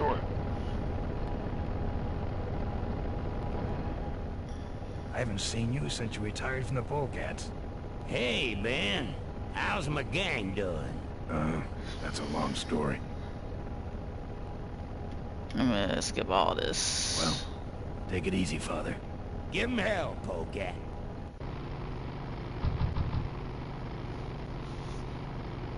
Just keep going on this road. Oh shoot. I can't even do this, boss. That means I think the other bike is on Highway 9. They're not on my road. I can't even do this right now until I get the board. I figured that was one of the cavefish. I think they're on the Highway 9. Oh wait a minute. They should be on the same road as this one, ain't it? I don't know why they started me off with the cavefish thing. I guess I use. see you've come for a lesson in I'm gonna use dying. this. Pay close attention. This will hurt. Oh shoot, he has the dang. Get me. He gonna get me. Oh wait a minute. Oh shoot. This is gonna take a while. I already know. Why did it start me off on the ones I don't need to go on again? I was trying to use the vomit thing, but I can't use the vomit thing right now because I gotta use the vomit on the person with the chainsaw. Does she have a chainsaw? Oh yeah. Tim, Oh shoot. chainsaw. I threw a party at my house, which was up in the woods in the Colorado, and it was in the middle of a forest. And we couldn't get to it. And it had a long driveway that went through the forest. Oh shoot. And we had a terrible storm. Dang. And it was pitch dark. You can't get none of these people. Arrive at I had my dang thing ready too. She just hit me. And he came up to a fallen tree. I was surprised they had the commentary still playing.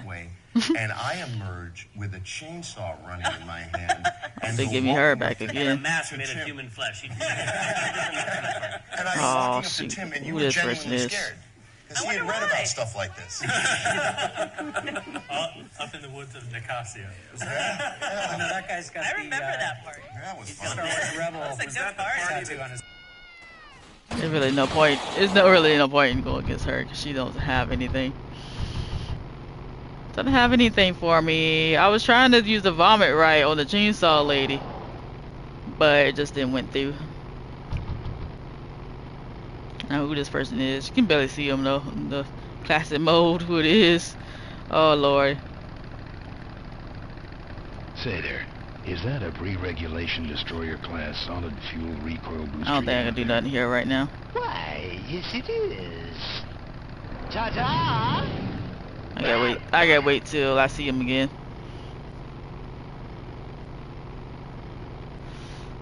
Whew, it's gonna be a good minute. It's gonna be a good minute to get through this part. And who this is? One of the bald dudes? I guess I have to use this. He doesn't have nothing I want either, I don't think. It's my old friend. What's your name? Unless he got that wooden board. Glad to see you all real. I think I gotta use a chainsaw for the wooden board. My knuckles were starting to itch. Don't give up.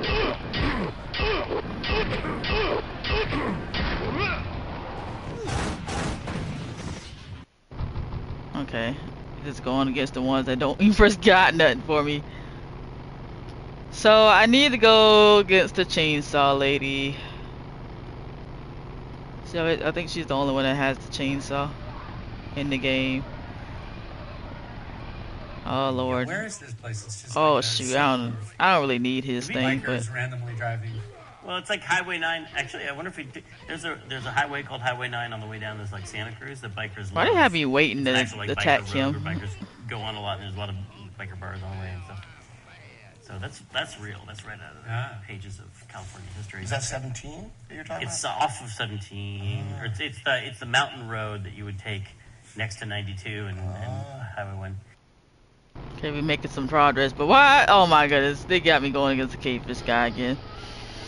I don't have the item yet for him. I need 2 more items, a chainsaw and the wood plank. I actually need the wood plank for him though. I might as well destroy my bike. Can I do it like this? Yeah, just do it that way. Might as well destroy me right now. I just need a chainsaw and a wood board. Gotta get the chainsaw first. Just had to use the vomit for the chainsaw lady. And oh lord, I'm gonna skip this conversation. I believe that's the guy with the yep. Father Torque. Hey, man. At least my progress being saved. Well, take it easy, Father. Gotta get the chainsaw first to get the wood board.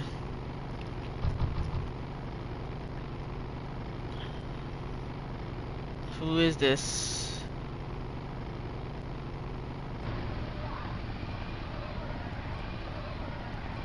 I'm about to. Back again?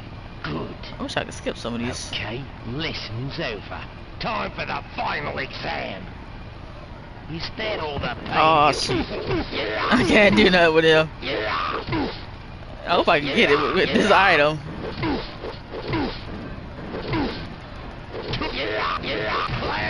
Okay, I got it with that item. So you can get the wood board with either the chainsaw or whatever the item I just used with the spikes ball on it. So maybe I don't need a chainsaw now. I just gotta aim this correct. If I go against the cavefish again, I just gotta aim it correctly with the wood board. I actually need to go against him again too. Just forget about that. Oh, this is the chainsaw lady. Oh no, this lady doesn't do anything. She doesn't do anything. She doesn't do anything. I think the chainsaw is like the best weapon though, cause you can only you only need to hit him like one time, really. This is that man. I need his thing too. Oh no, that's not a man. Never mind. That might be a chainsaw lady. Back for more? Even though I don't really need it. Let's chop you down and catch a ring. You're firewood, chump. Take that. Gotta use that vomit on her. I mean, not vomit, fertilizer. It looks like vomit. It's fertilizer. Okay, where's the cavefish dude? I still need to go back to that other dude though, because he has the booster thing, I believe. Is that him? Yeah, that's him. How to get him? I'm just gonna get him with this. What's wrong? Lead diver? Dang. Oh. I wasn't aiming at him good either. Oh boy. I guess I need to give you something like a... You die. I don't think the wood plank would be good enough. You gonna use it. You gonna try it. Bruh. They got him though. I think I just need to use that electro bar thing or whatever you call it for the guy with the boost for real, the guy with the black hair. He just keeps boosting before I actually hit him.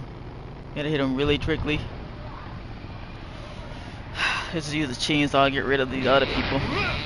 Real trick. That chainsaw would have worked on that dude, but it wasn't hitting right, I guess. Yeah, I haven't reached the cavefish guy yet, so either the cavefish guy first or the one with the black hair. There you go. There he go. Hopefully I can aim it right. This is the blurry picture for me, so take my time with this. You gotta wait till he lifts his head up. Don't try to bump him. Oh shoot, I just did it.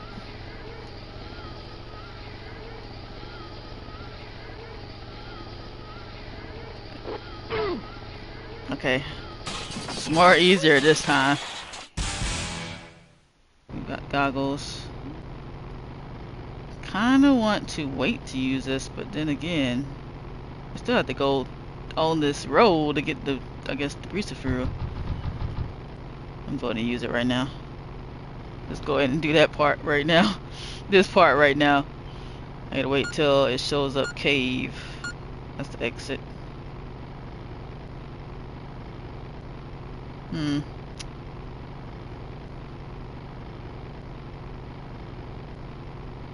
keep waiting. Takes a while too. I think I have to exit first. And then I try to have to exit first and then wear the glasses again. This might not be the right area. Although the cavefish guy was in this area. Yeah, I might have to exit first. Charlie on Highway 9. Oh, never mind. Wait a minute. Maybe you just left my road? I don't know, man. These roads is just confusing me. Put your glasses, I mean your goggles back on. I think it's... Oh, I keep seeing the exit.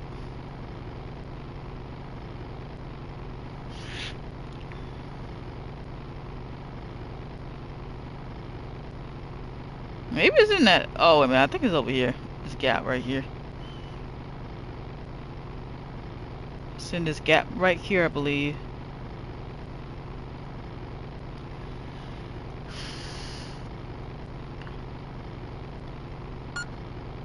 Oh, shoot. That said exit. Oh, now. Okay, cave. Okay, right there.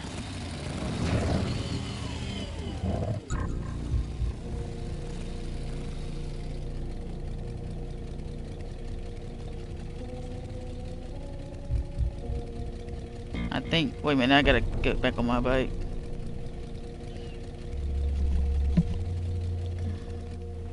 Go down here.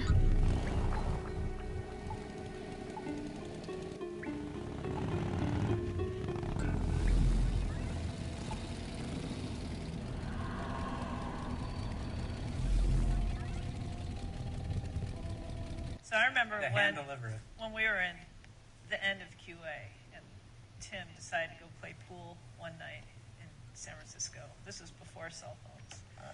And something came up and I had to find Tim and bring him back. I think it was for the bunnies. And because there was a bug that had to be fixed and we had to ship this game. And so all I Now you can see it's loose right here, the little thing. The remaster, it looked like it's already tied to the bike. So I had the phone book and I called every pool hall in San Francisco looking for him. This makes me sound like a totally different person. I know. But he wasn't he wasn't in any of them.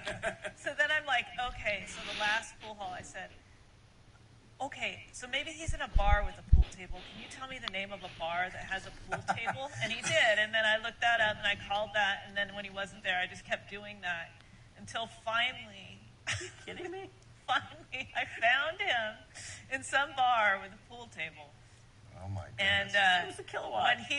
when he picked up the bar phone, he was terrified because he was like, "How did you find me?" Actually, I don't remember this. This is crazy. I can't believe you found me by calling random bars. It makes me sound way cooler than I am, too. I like this.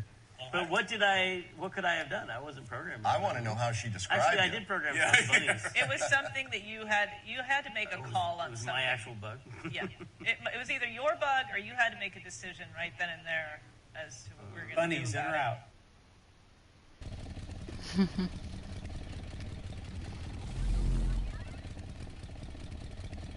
No. What do? No. Wait a minute. I wasn't he getting on his bike. Like he wasn't getting on his bike when I did the foot thing. Usually he gets on his bike with the foot symbol. I gotta disconnect it.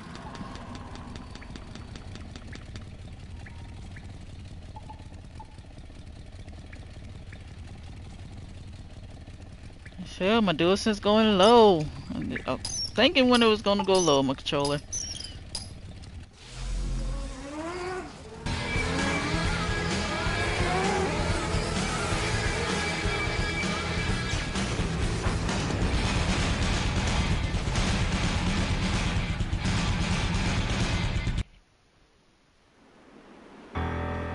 I'm done with these boys. Now this is the area where we were originally going to have the whole Ricky Myron section, right? Oh, that part. We were jumping over. Yeah, jumping a gorge. Hope I got everything for this stuff. The stunt show and the whole Ricky Myron character stuff. Ricky Myron, by the way, is the kid I went to. I was in fourth grade. Hold up. Let's see what he says.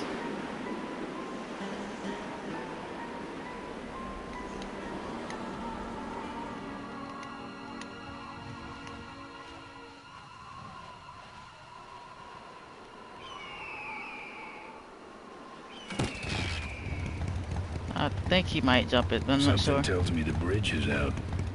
I know. I know, sir. I know, sir. Wait a minute, sir. Get back on the bike. Oh, now he gets back on the bike with the foot thing. Oh, shoot. You know what? I'm gonna see what he says here, because I feel like it might be. I think he does it automatically when if you got everything, though. Looks good where it is. Looks good where it is. If you get on your bike, then you should be going right to it. Like automatically he goes, it hits like a cutscene, really.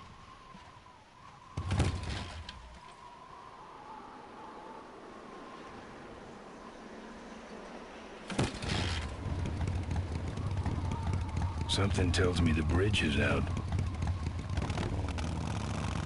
I think I'm missing something. I think I'm missing something. I gotta go back to that guy because I never did knock him down. I think I have to use that troll bar. That's like the fastest object to use when I get to him.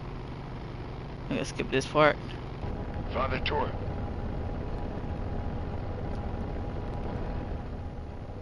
Hey, man. Skip that. Well, take it easy, Father. If I could found that dude to be able to knock him in the first try, it'd be nice. I can't really tell which one he's gonna be until I don't think this. No, that's a bald head dude. Back again. Climb bike. I know why the chainsaw didn't register when I hit him the first time around, so I'm gonna have to. I'll try to use the monkey bar, see if that helps. Instead, this is the dude right here. What's wrong? Oh shit, we about to boost. Dang it! Tartar sauce! Oh my goodness.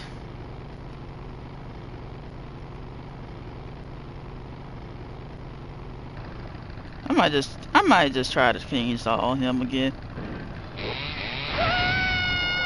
It might be the thing I might have to try on him is that little spiky ball thing. That's probably what I have to use. But I feel like he's just gonna boost right away, and it's not gonna give me time. I feel like the chainsaw would just get it right out the way. If it doesn't work again, I'm just gonna have to try to do that chainsaw again. I keep getting the same people, I feel like. Just trying to get through these things. Oh my goodness. Just trying to get through these. Get back through the guy. I just hope it, I remember one time, last playthrough, I just kept going on the road, but I wasn't seeing anybody. This is not who I'm looking for. No.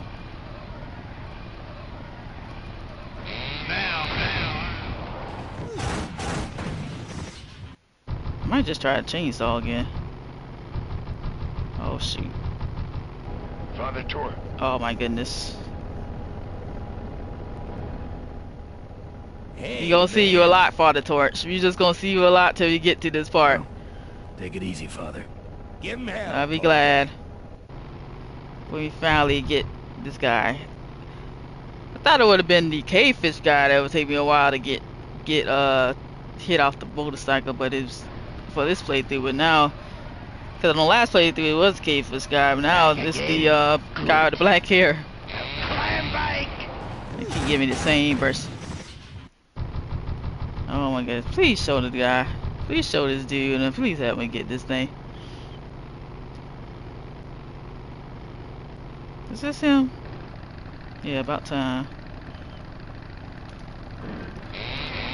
What's wrong? Let's dive. Bruh! Bruh, what the?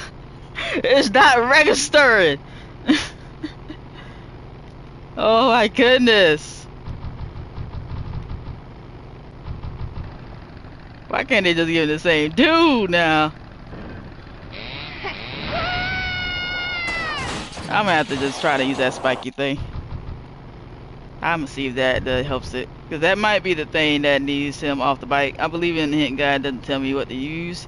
It just says that I have to hurry up and hit him before he boosts. But I might check that hint guide just to make sure. Oh, that's not the dude either. Dang it. It's a black dude. Hey, there's the sound of you driving over a rough road.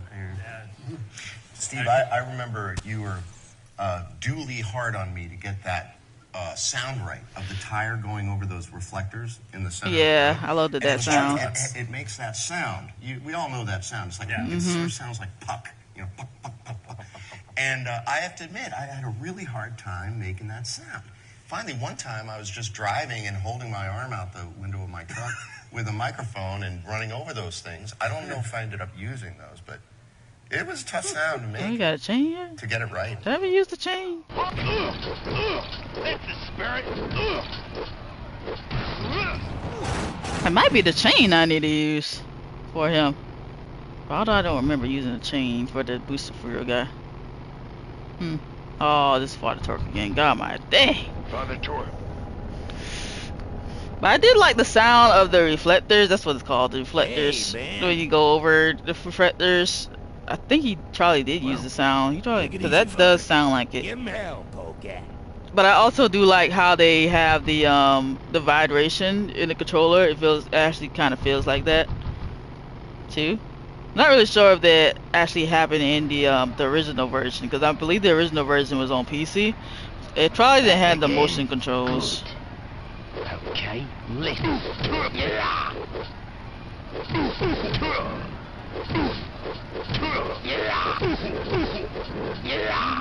This item takes a long time. I'm not really sure this item is a good item to use, but I would try it for that guy with the booster fluid pack. I hope it's a good item to use. I hope this is him. Okay. Oh shoot, I skipped through it.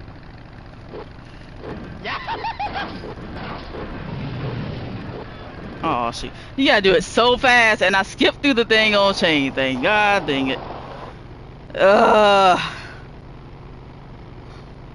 Only they let me here have him more often than the other dudes here. I should try to use the vomit on her. Gotta take my time with these. I think she just... That's why I can see why people... I think it was on Reddit. They was talking about the biking area is so frustrating. Like the bike fights. This is gonna take up the whole gameplay. Me, I'm trying to get... I done passed this dude about 3 times and I still can't get him off the bike. I'm just gonna try any weapon. I don't care if I die or... Use that.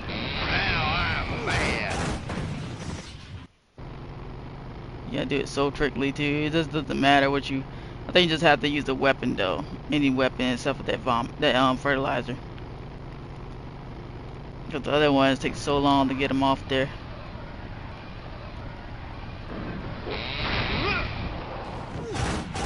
Just trying to use the chainsaw again. I think that's the trickiest way to get them off there though. I'm gonna hate myself if that chainsaw doesn't work. Like, it did not work the first time I used it on that dude. For some reason it wasn't registering for some reason. Give him hell, Polecat. Cause I used it 3 times on him, and he didn't knock off his bike. It looked like that was probably a glitch, cause it looked like it was going through him when I was hitting him. I don't know. And these people right here, I've done defeat these people so many times with this chainsaw. So if it doesn't work with this dude, the booster fluid pack, there's something wrong.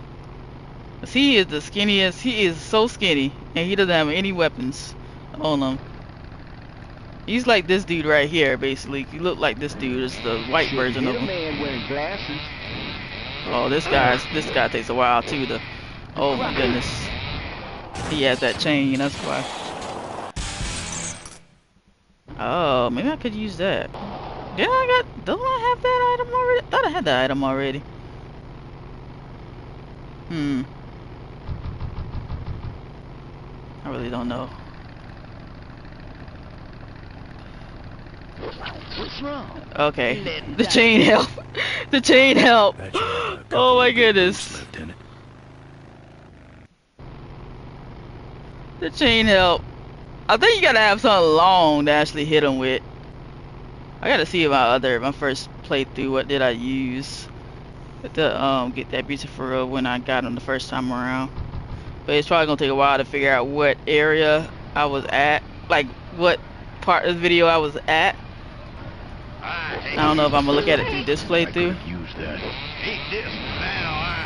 And I gotta go to the exit. Get out of here. Get out of here. Let's go to Highway 9. Time, gosh. It took forever. Keep going. Keep going. Did I get that thing off there? I don't think I got that thing off there. I gotta go back to that. I think I gotta go back to that. I don't think I got there. I don't remember getting it. We'll know. We'll know. When we get to it, we'll know. Oh, you stop. Where's he stopping at? Oh, shoot. Hold up, let me see. Oh, I already read it. Okay, I'm gonna go back to that car. It showed up so trickly though. Try to stop there instead of the fertilizer. Fertilizer one should be the one that pops up first. Okay, that's my road. My road again. Is that the fertilizer? That's fertilizer. Another stop sign. Okay. Yeah, I don't think we went to this part yet.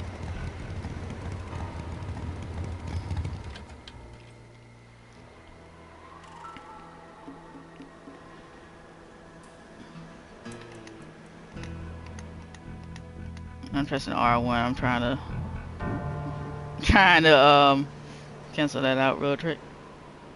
It's not like the regular controls where you just move the stick. It's like, hold up. Oh, you gotta press that just to have it go through. This is all the weapons we got from the. They don't show you with the Resafuel thing if you got that, but let's go ahead and. I think it was it this? I don't touch anything without. I don't touch anything without wheels. I don't touch any. Oh, do I need this? Is it this I need to use? I think it was this.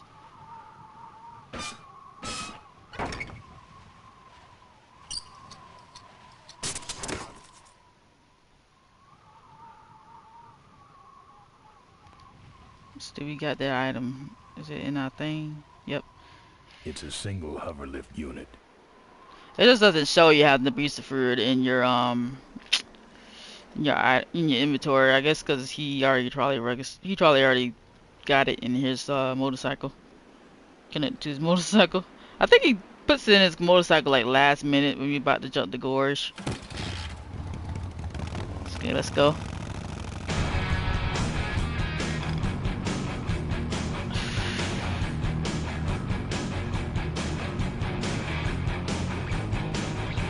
Keep going straight. I believe it's this way.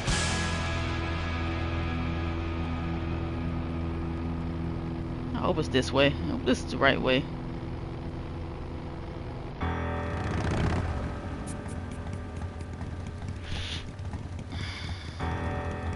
Now this is the area where we were originally going to have the whole I need the section, right?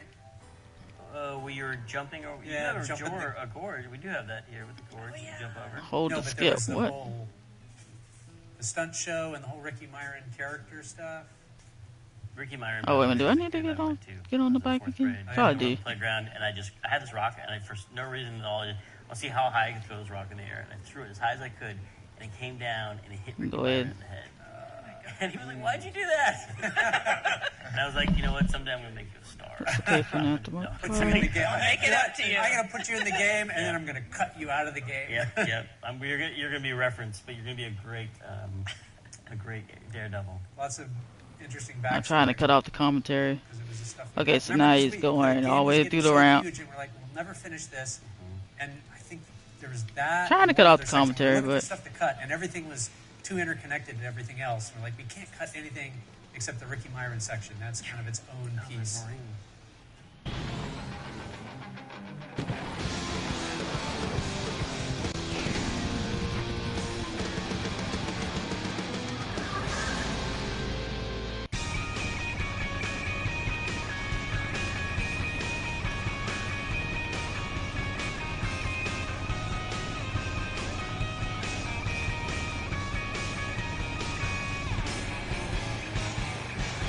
Almost about to be done.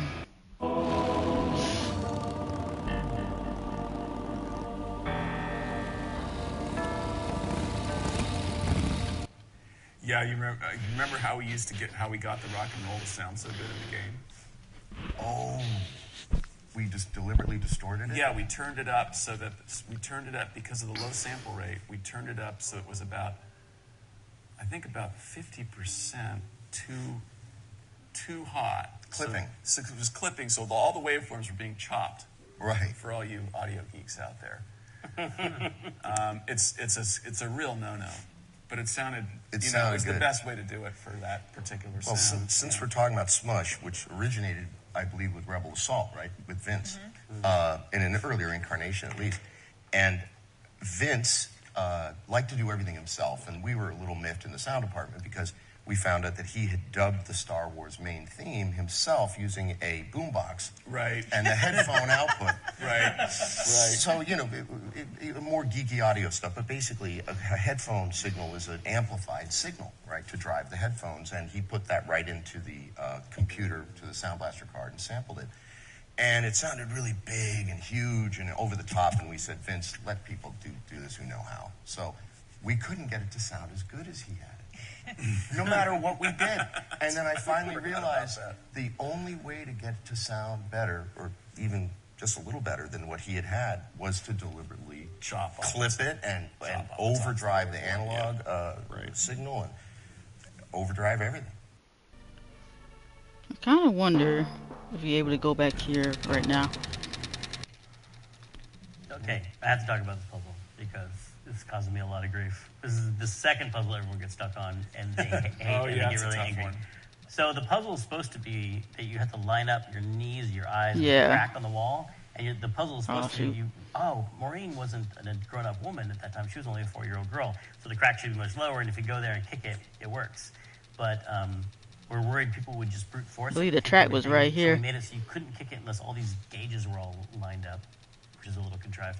And so, but that's where I learned the rule of adventure games. If it's possible at all to brute force something, they will do it. They'll be like, well, I guess I just got to kick every pixel on this wall. And so people would kick every pixel and be like, why did you do this puzzle where you have to kick every pixel? And I'm like, it was supposed to be this other thing. You're supposed to figure it out. You're supposed to think the way I thought about it.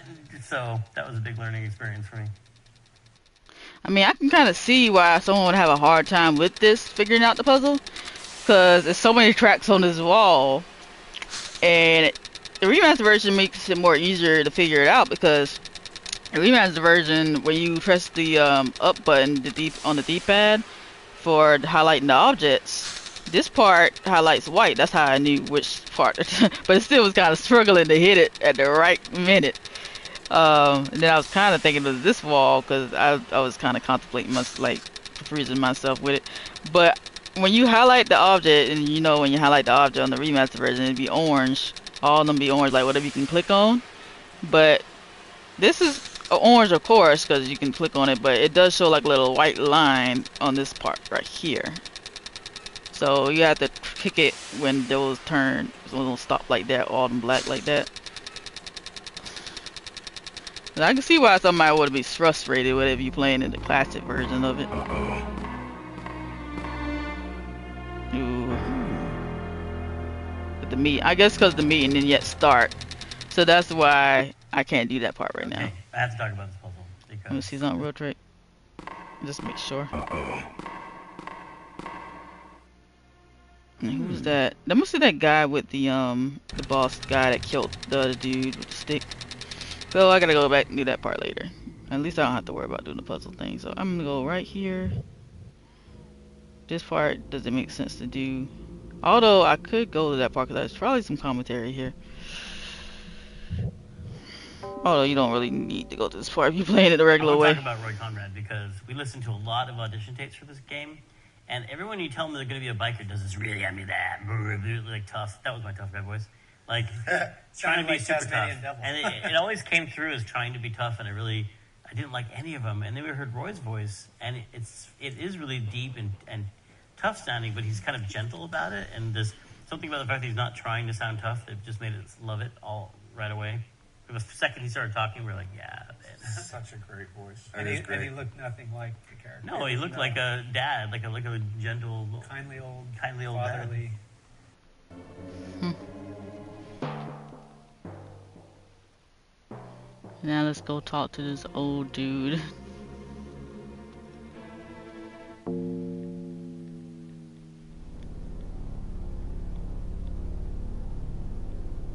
Souvenirs here.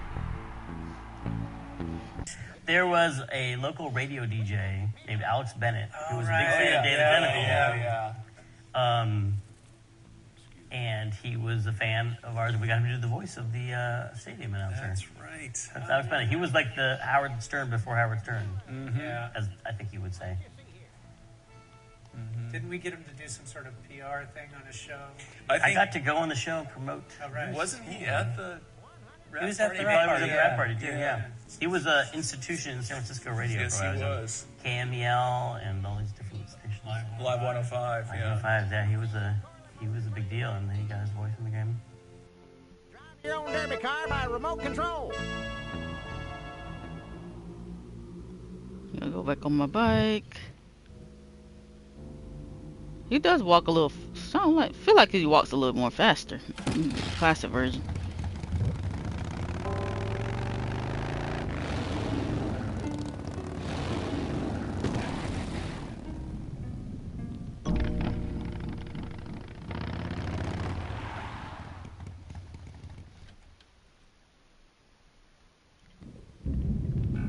There's the Vultures' hideout on the other side of this field. I've heard a lot about the Vultures. And I guess it's all true.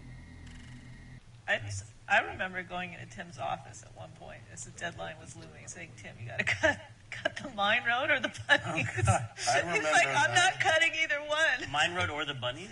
Yeah, I'm like, "You got to cut one, Tim. Something's got to go." We had already cut so much on this game. I was like, "We can't cut anymore."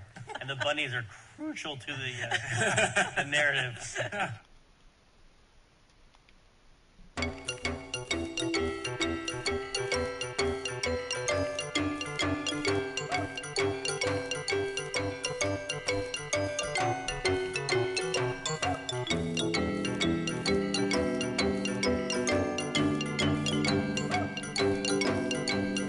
He didn't explode yet.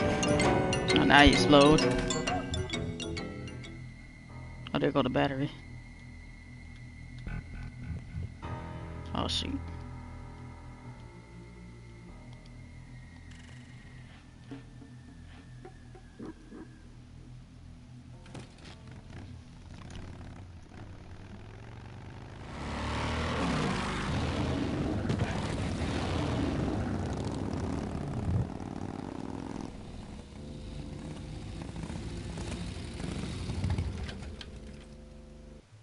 Yeah, you remember how we used to get... Okay. Don't need that.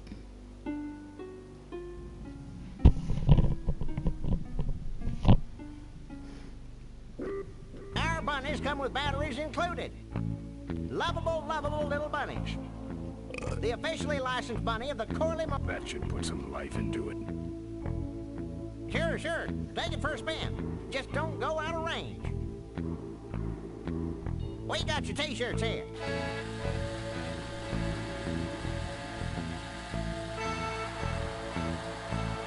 Do you remember going to Skywalker Ranch to record a video that was for marketing purposes, which was the Gone Jackals playing? And I don't know what, this is for some B-roll that we recorded for marketing use, but they also took a picture of the band, and they made a leather jacket with Full Throttle on it. And oh, shoot. Cut them off. I gotta go back to that later. There was a local radio DJ named Alex Bennett who was a big fan of David Tennant. You gotta play this one thing. Skywalker Ranch to record a video that was for marketing purposes, which was the Gone Jackals playing. And I don't know what, this is for some B-roll that played through for marketing use, but they also took a picture of the band, and they made a leather jacket with Full Throttle on it. And we filmed them playing in the same sound stages that the London Symphony Orchestra did Star Wars music on. And I just remember they came in and they wanted to pose with their bikes on the soundstage, So they rolled. There was like the night watchman who was like letting us into the building. We had permission to be in there, but he's like saw the motorcycles getting wheeled in. He's like, are those okay to be indoors? And like, yeah. And like he said, and he asked we had these actual biker guys who own the bikes wheel them in. And he's like, I think a leak on the woods, hardwood floor in here. And the biker guy was just like, she'll leave her mark. Well, that's a good segue. But it's no big deal.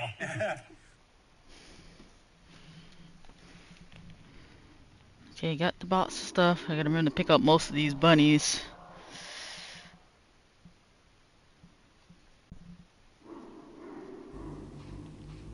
It doesn't say your chargers and the bunnies are getting smoked. Pick up as much as I can pick up. I think I picked up 6 last time. I chargers need about 4 bunnies to be exploded. Oh shoot. Don't go there. I was trying to click on the bike.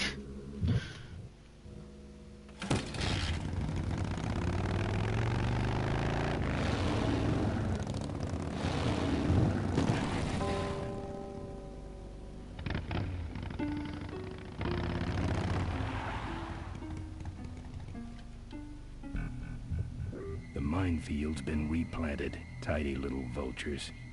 Oh yeah, you just noticed. Yeah, because I forgot he did mention that it does get replanted if you leave.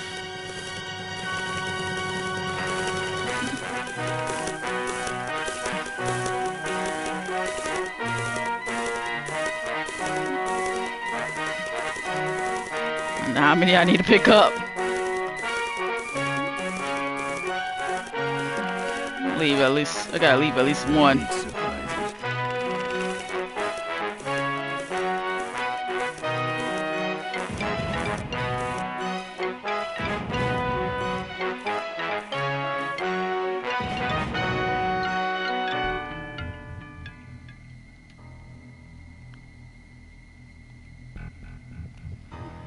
think I got enough. I got 3, 4, 5, I guess.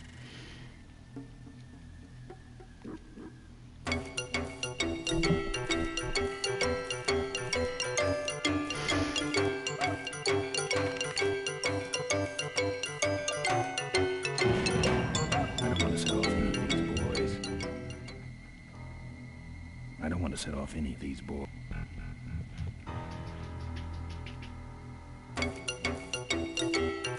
Hold up, guys.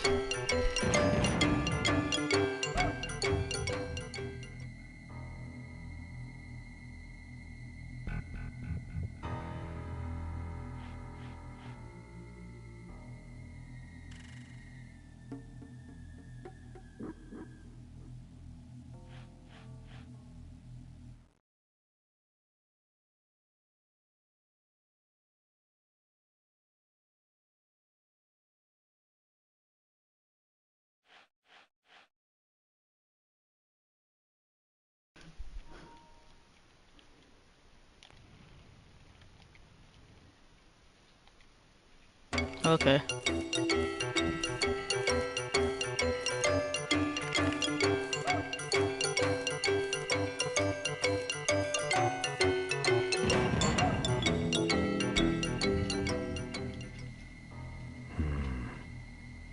I gotta use another one.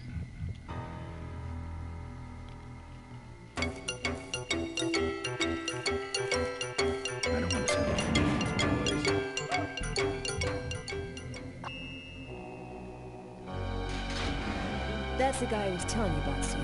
You sure? Yeah, that's the guy who killed my father. All right, vultures, rack 'em up. Let's rip him quick. Listen, Mo, you're making a big mistake. Oh, Ben, you're right. We shouldn't do this quickly. We should draw this out, don't you think, Susie? Hey, I got all night. You heard her, kids. Let's draw this out.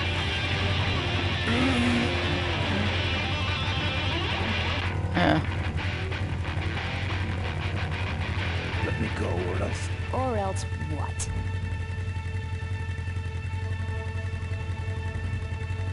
I'll sick the polecats on you. The polecats are in jail, Ben. I'm just gonna dress all these props. Remember? go or else... Or else what? I'll tear this place apart. Ironic choice of words, Ben.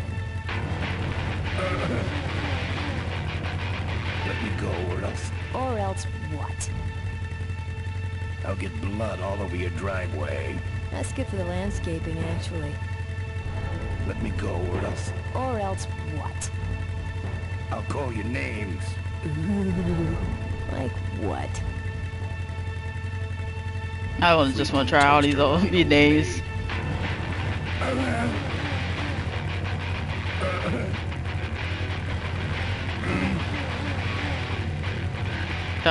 They have the whole thing. Have you press the thing back over again? I'll call your names. I just want to try all these. Like what? Rat bike riding rubber covered vultures.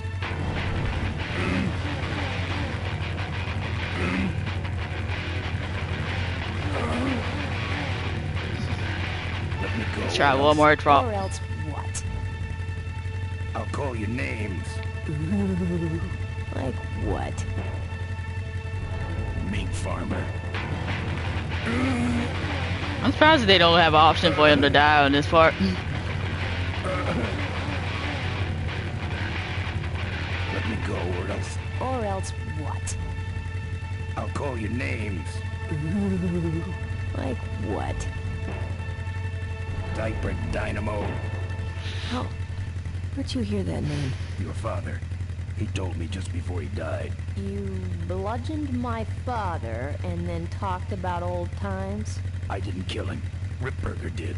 A photographer took pictures, but her camera was stolen by the same thug that came after you. I still have that roll. Well, develop it, would you? While I still fit in my clothes? Okay, you stay here. Hey.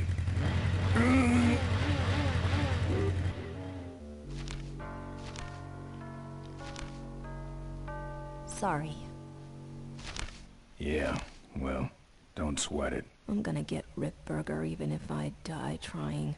No, we have to expose Ripburger at the shareholders meeting. That way, we take him down, we save my gang, and your father gets his dying wish.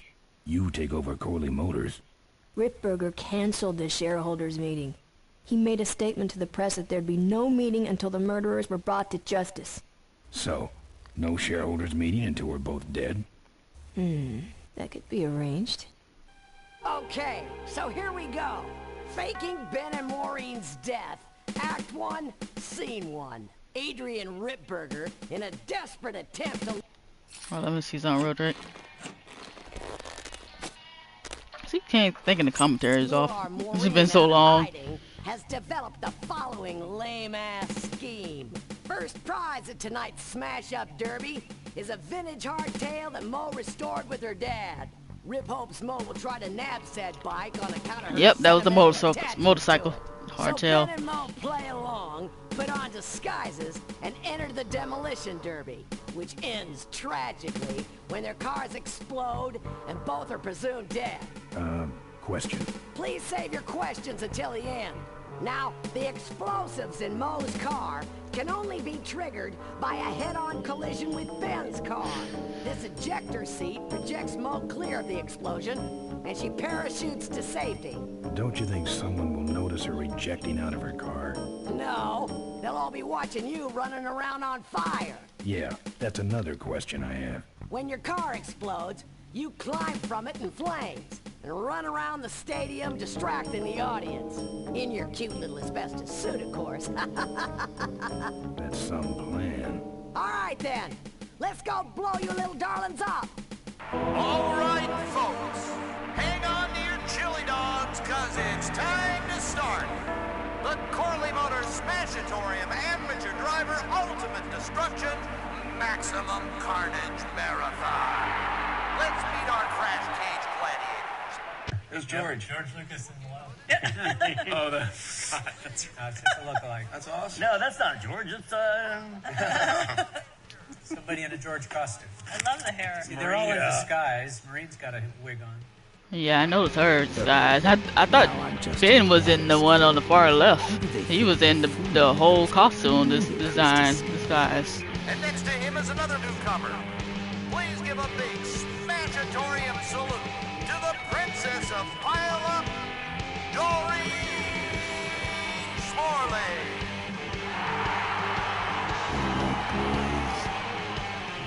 Sickening.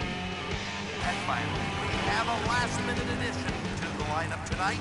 A deadly-looking team known as the Boom Boom Brothers. Try and get away now, you bicycle boy. All right now, are you ready to see some reckless driving? Are you ready to see some unnecessarily violent destruction? Then let the Demolition Derby begin.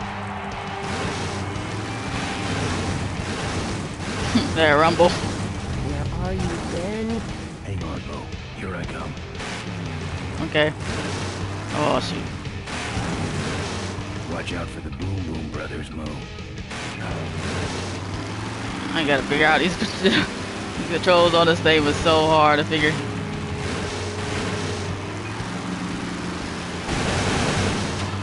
And now I gotta push the orange car. Stalled when I bounced off the roof. Looks like these babies have a glass jaw. It kind of reminds me. You know what this part kind of reminds me of? Ed and Eddie construction derby thing. Although I think it was more fun to play. What are you doing? Get More over fun to there control, immediately. especially if you play it. It's probably more fun to control if you play it on computer. Like Destruction Derby. Oh shoot. I know I had to push them the other way. Now I'm in the mud.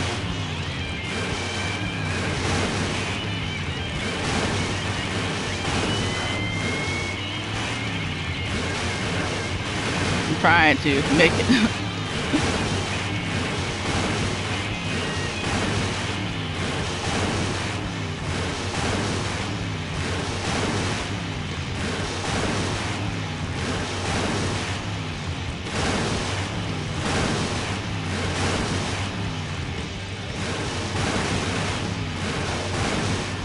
Come on, get up there.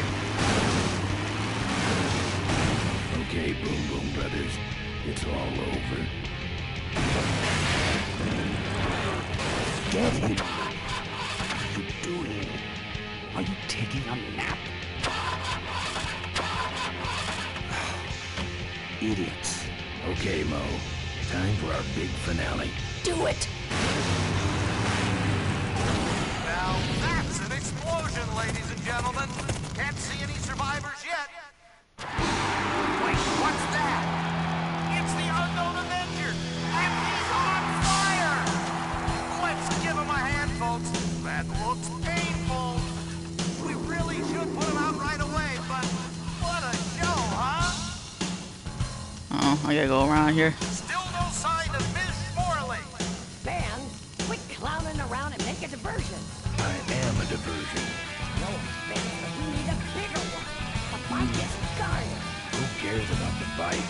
Mo says it's important, so we're not leaving without it. All right, I'll see what I can do, but I'm burning at both ends here.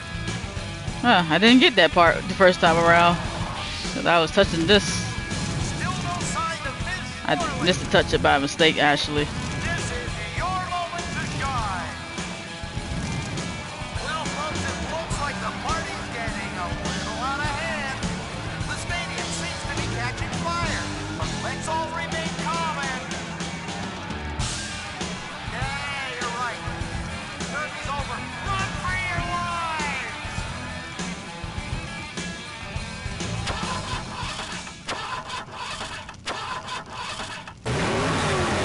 Finally. Now, squish that firefly while he's hot.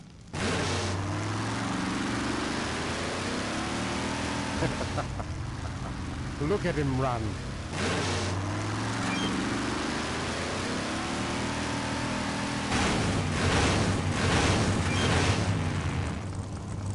And get on that.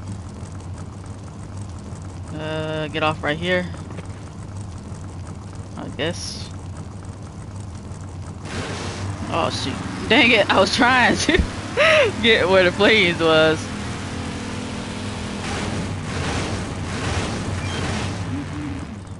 I'm trying to figure out where to get off. Gotta get off it. Come on. Hurry up. Get in there.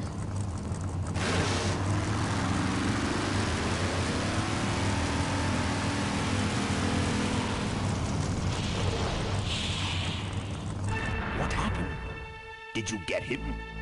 We finally got him, Bolus. That means Ripburger has to make us vice presidents now, like he promised, and give us 10,000 shares of stock each.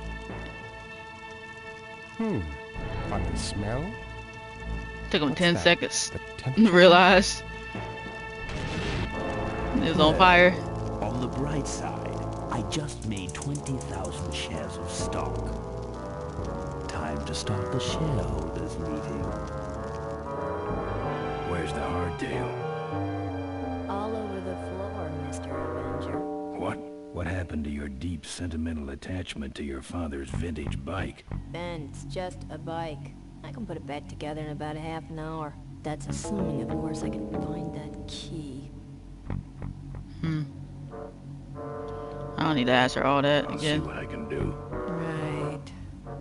So, Keith of the Gone Jackals recommended Who's got to see the number on this thing? Harley with straight pipes, big old chopper, and every. Oh shoot, dang it! I should have looked at that later. 154492. That's the number right there. I gotta wait till this commentary though. Keith of the Gone Jackals recommended a guy he knew who had a Harley with straight pipes, big old chopper, and every single cylinder stroke sounded literally like a cannon going off. I mean, literally. And that's Ben's bike. And we did a bunch of pass-bys and starts and all the things that you would do. But the best recording that came out was strapping a Walkman Pro with a cassette. It was a cassette recorder, which was actually really good that it wasn't digital, that it was recording onto magnetic tape because it's such a loud sound pressure. And we strapped it on the back of his bike with a gooseneck going to an SM57, which for audio people who may not know, is often used on a snare drum. It can take a lot of sound pressure level, these mics. You could mic, a cannon. It was invented for the military. Oh, really? Was it? That's what Camden said the other day. Wow, okay.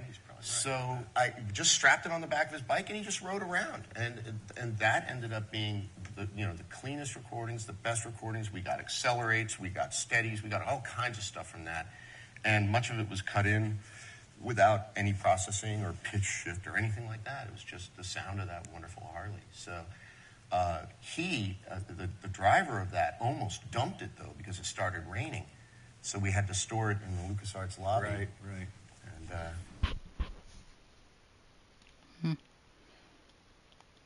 It's kind of weird the way how it stopped. Take the photos. I don't want them. Show them to someone important if you get a chance.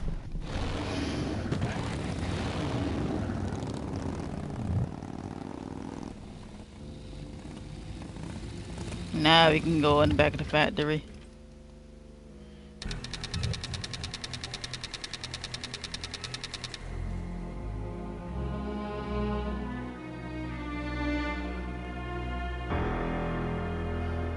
I believe the number was 154492.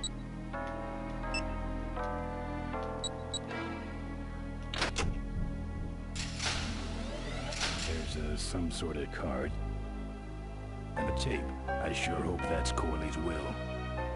I do remember one time, like right as we were about to ship, I was testing it at home, like all night long, trying to crash it. And I started to doze off, and my cat walked across the keyboard and crashed the game. Oh, that's right, the cat crash bug. And we could never, your cat would not reproduce it for us. Reproduce that bug. And they were like, well, we've got to fix it. And it's like, bring the cat in. Bring the cat in. Did you think that Everybody cat in the credits? get a What was cat. the name of that cat? We started bringing cats into the pit. Did you thank it in the credits? What cat was that? It was Eartha, and she was thanked. Thank you.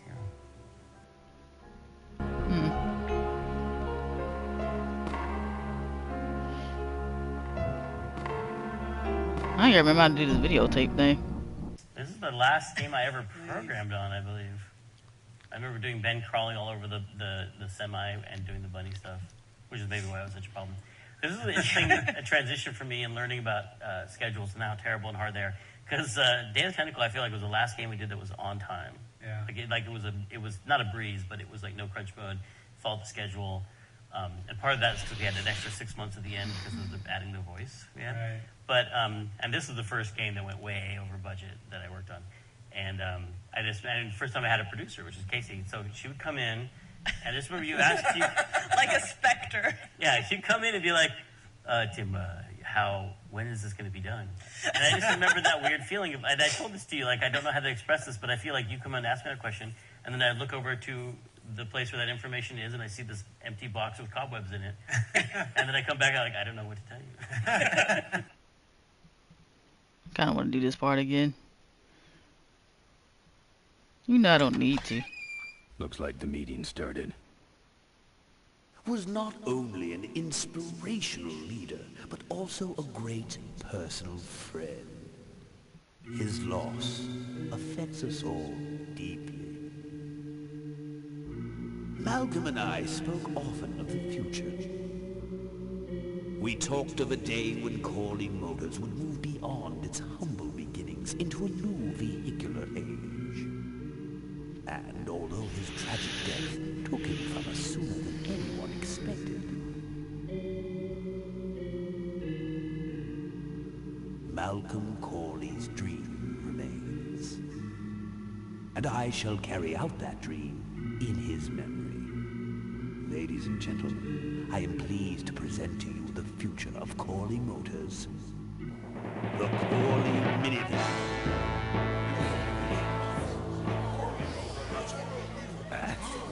Corley was right. I never dreamed it would actually come to minivans, though. Hey, who are you? How long have you been there? Oh, security. Help! Security! Sound like a man. So long. We ran down the hallway. Move it. Mavis must be seeing things. Oh, that was security. When I first tried to go in here. It was security. Like right as we were about to ship, I was testing it at home. With the stick. Okay, I was wondering why he was kind of skinny. I thought that was the other dude. The guy that killed the I forgot about using this. Hold up. Huh? Got one bunny.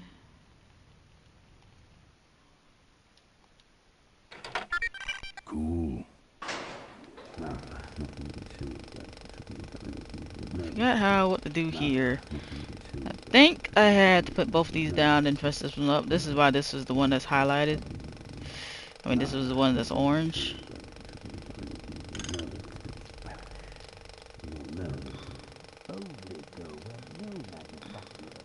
I'm trying to hurry up. Press it. Oh my goodness.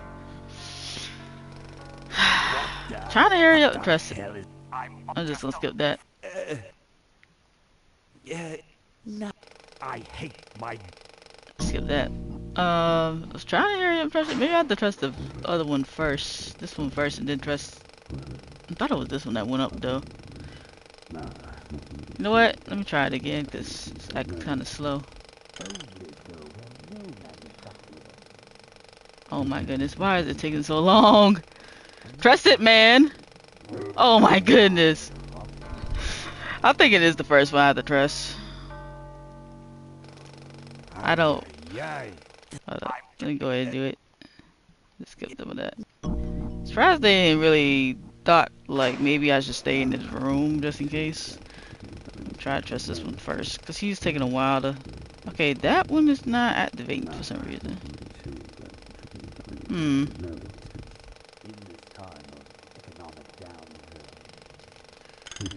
Okay, now. I don't think it matters which order you trust it in, though. What you can go exit out. Right now. I think it just automatically exits out anyway. Because you'd be gone by the time when she checks it. Oh, perfect. This is a disaster. You're telling me we're gonna have some major downtime here. Why don't you tell a joke or something? I don't know any jokes. You know, this reminds me of an amusing anecdote about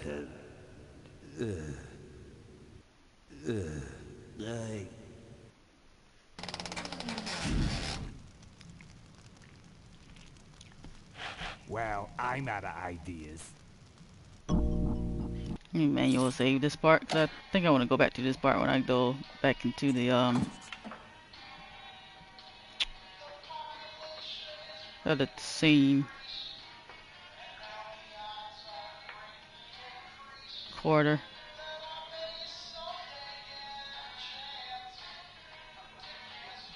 I gotta save it in a certain area. Let's do 2, I guess. Double to click on it to save.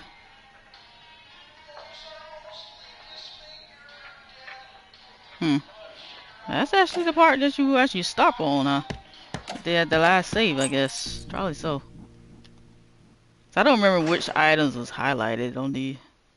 Let me see. I can see all over the company from here. Oh, I guess it's the ones that's actually clickable. I don't want to set off any alarms. I'm not putting my lips on that. No. I just want to see. This is multimedia.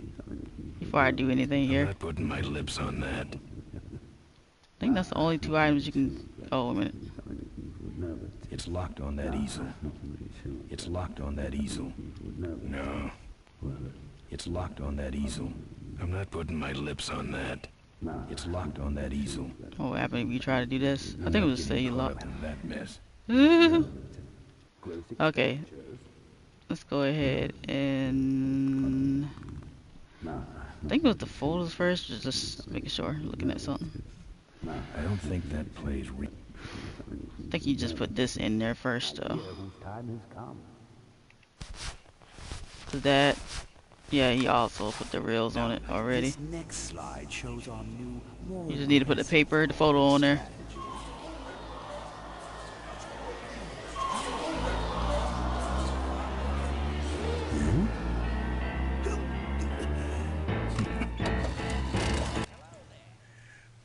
Where'd you get the idea of him having a New England accent? It's really cool. Pepperidge Farm Scott, right? Pepperidge Farm. I don't here with these bikers. In this, the voice for this game, I was more removed from it than I would be on future games. I got really involved in the casting. Okay. So I was involved in the casting of Ben and stuff, but Tamlin, Neelio, and Chris Brown did a lot of it on their own, and they went and recorded definitely without me. And so I don't remember. And Tamlin's thing was we got to differentiate all these characters. Right. And that's where a lot of the crazy accents come from. Is like we got to make them stand out from each other. It worked. They're great. How do I turn this damn thing on? Yeah, I liked that part. I liked this part. I'm sorry. It's funny. It's funny, but you know, One of in a dark humor kind of way, I guess. psychiatric sessions. Near the end, he suffered many paranoid delusions. Oh, I like that graphic. Showing her like that. That's good in the pixelated version too. Here's one of them. Ladies and gentlemen, my name is Maureen Corley, and do I have a heck of a story for you. By the time I'm done, you'll see why this man should be in jail.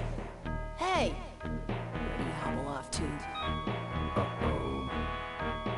There he goes. And then he sent his goons after me. Try to catch him. You saw they hop off pretty fast. Run, Burger. When it's time to find you, we'll just follow the shiny trail. Yes, I guess you Corporal just call a facilities. truck. Any other questions? A truck to be there already. Oh, speak of the devil. Come over here, Ben. That's great, Ben. You're finally where we were meant to be all along. Here come this part. I don't think I'm gonna get this on the first try because I just remember what to press. And then find out why my gang never showed up to help us. At least on the monitors. And then you go business suit shopping. Don't remind me. Almost done. Don't complain. You're going to be rich. At this point, I'd settle for just a little peace and quiet.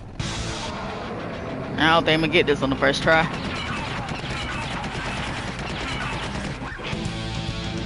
I'm trying to get that bunny, the bunny trophy, putting the bunny in the fan.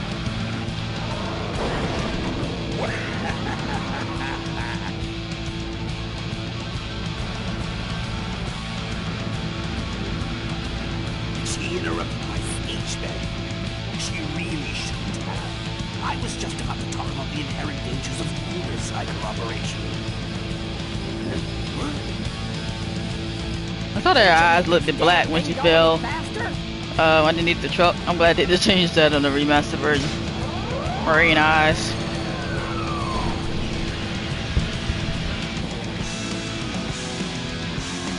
Open this.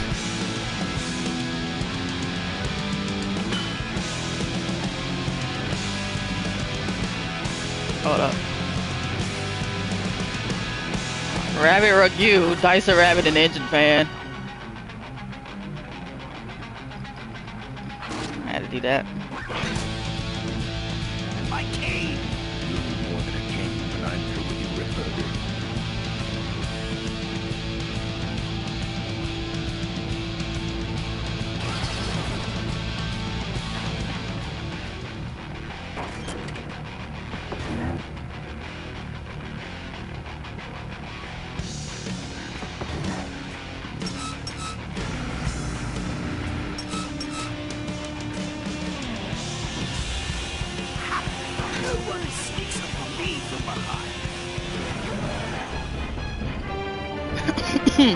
Whew.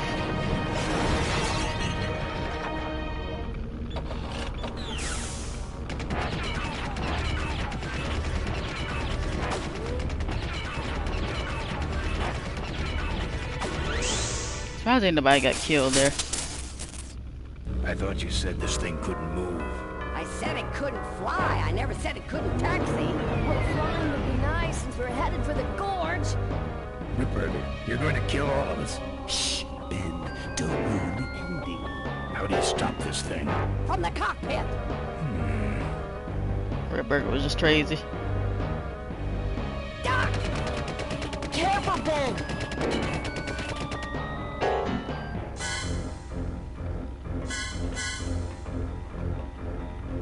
So much for the controls. I could have used those.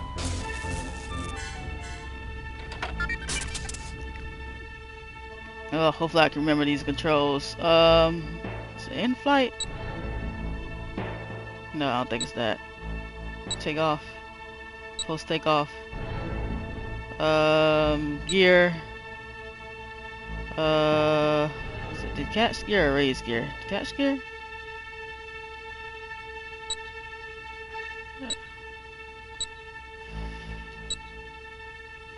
Here goes nothing. Huh, raised gear. I should have known raised gear.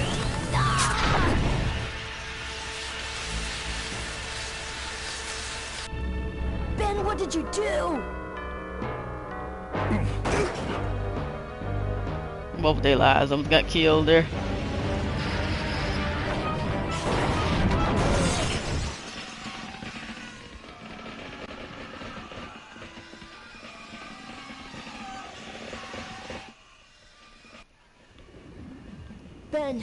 Ben, are you alive? I am, but I don't know about Ripburger.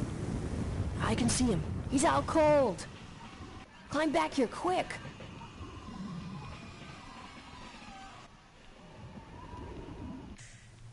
I feel like Oh shoot, I gotta play the commentary.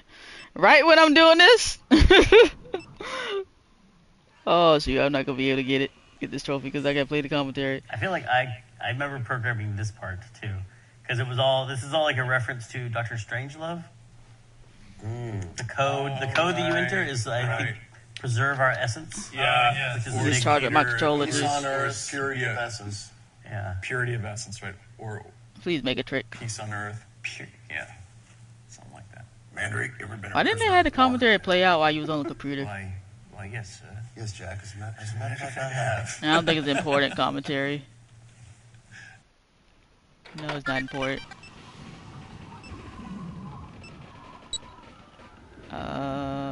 Defense menu. Oh shoot!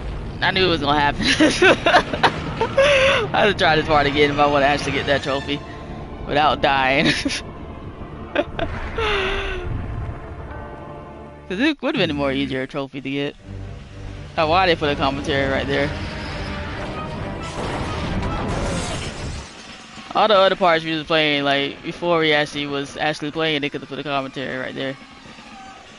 Instead, I don't even know what that commentary was about.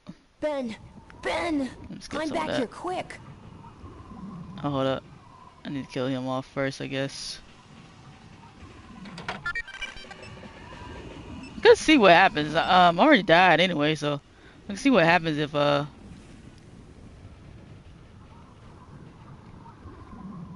Nothing to hold on to. Nothing to hold on to over there. Oh, I guess not. So I have to do this part, huh?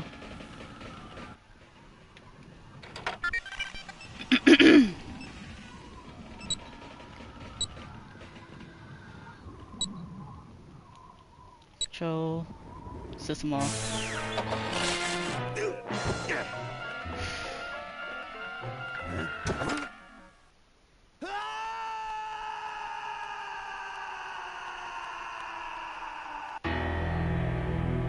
Well, that answers that.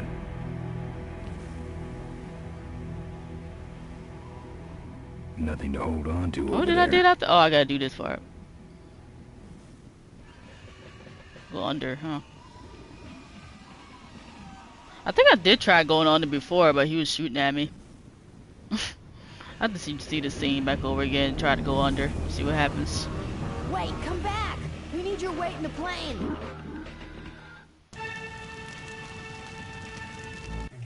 So this is a big question for the remaster because the aspect ratio is wider. Commentary at the worst part of the game. Run out of this, you don't see. You already died anyway. So you try to run for it and then you blow up. But it was a puzzle to like you have to walk to the left to pan over to see the Ben's bike. But now I think it's just going to show. Oh.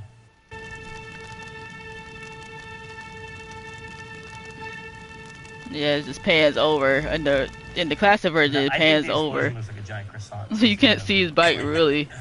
Just in this version. Here comes and croissant. Yes. Delicious. Flaky. That's my favorite. Okay, that is a favorite. That's the best shot. Yeah, that was a good shot. I should put that as a thumbnail for in the video. Was a game to him. I'm not sure if the bike was showing in the remaster, but I can look at the video again. The end of the video. I already knew that I had to go left to get to the bike. Most of us. And yet, an inspiration to us all. He gave us freedom. He gave us power. He gave us wings. He gave us wheels. Thanks. Stay in the part, so you have nothing to do on this part. For giving us a dream that will never die.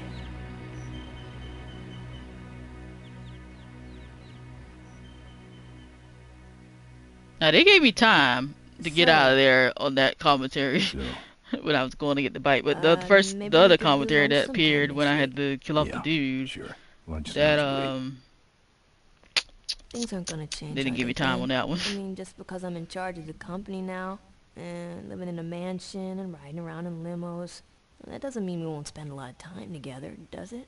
Look, Mo, you're in a different league now. You shouldn't be hanging out with the likes of me anymore. But Ben, just a second. Hello? What? No, that's crazy. Is he nuts? Almost 3 hours. Move the meeting up to finish 5 the game. and tell the plant foreman that I'm coming over personally to inspect those parts. I know, that's what I told him.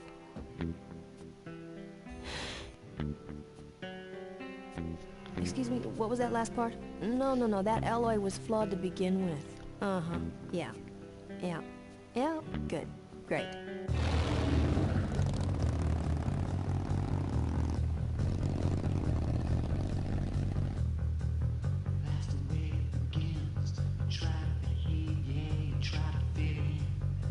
No commentary? It might be commentary in the bunnies part.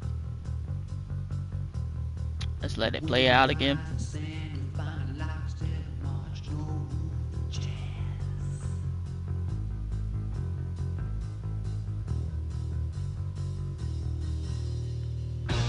So yeah, you can finish the game in 2 hours. It probably would have been 2 hours for me if I didn't get messed up on the bicycle part.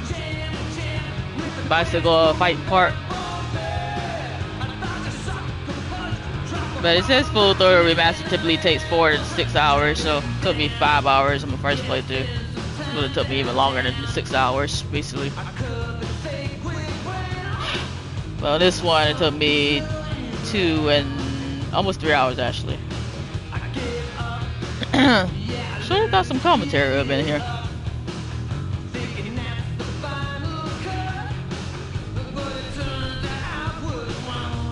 Finish it again, though. I actually got 3 more trophies to get in this game. And I don't get to keep talking to Tar trophy. And play a game of 5 finger fillet. I don't get that one either.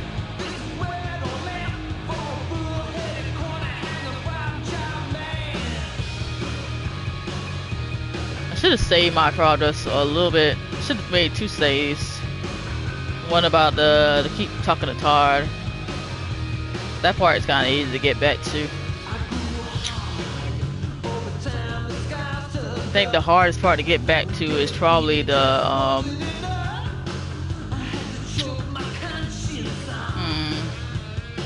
the bike fights after. No, the bike fights is after the.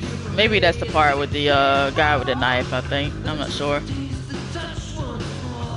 The bike fights was after the part where he saw his stuff on the news. So it's probably easy to get back to them 2 parts. That's why I saved the corner part with Rip Burger, because I already knew I wasn't gonna get that first try.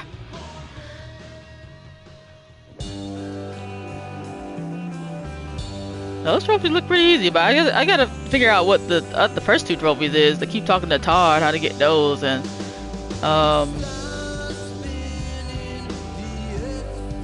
maybe Todd is Todd the guy that I knocked out though? It could be Todd. Cause when we tried to knock on the junkyard thing, nobody responded there. It might be Todd right there. That might be Todd, the one that's in that trailer. Cause we never did actually kept talking to him before we knocked him out. That might be Todd. I just thought about that. That's it. But even though he never really said his name, but I think the main trophy I don't get is to play a game of 5 finger fillet. I don't know how to get that one. So this is the bronze trophy, silver trophy, and then the gold trophy. Then you get the platinum. I probably might as well just platinum this game. These trophies I can easily get. I would just do my own playthrough. Quick playthrough of it. Not a whole playthrough though, cause I could just first 2 trophies is pretty much at the beginning, I think. I'm gonna look up them first 2 trophies just to make sure if that's what I'm thinking about. The one I mainly need to know about how to get is the 5 finger fillet silver trophy thing. I can do that silver trophy. So it's called.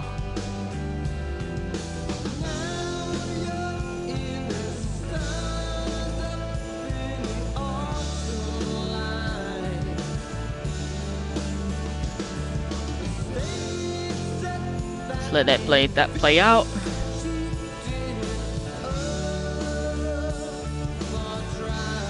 This is where all the copyright music came from. About 6 copyright music. Whew. And there go the timestamp. So 56 minutes.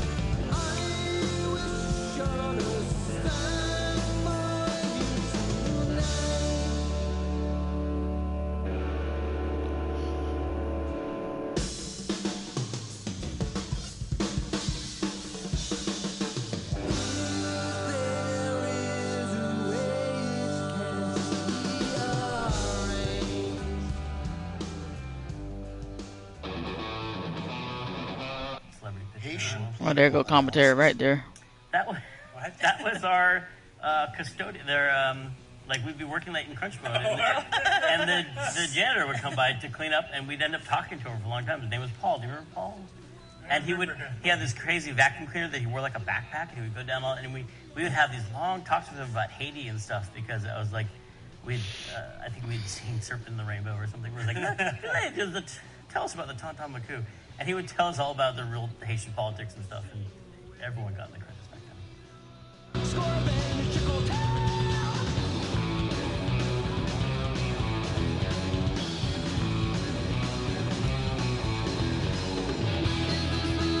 Okay, so yeah, Todd is, Toad or whatever his name is, T-O-D-D, that's how you spell it.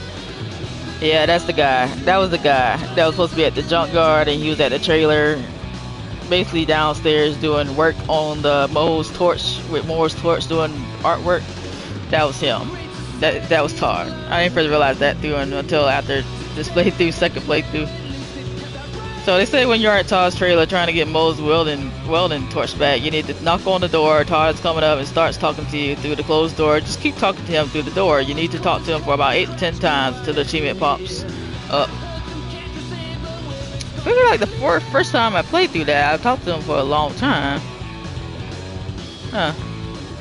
Maybe I need to talk to him one more. I probably like one more way to get that trophy.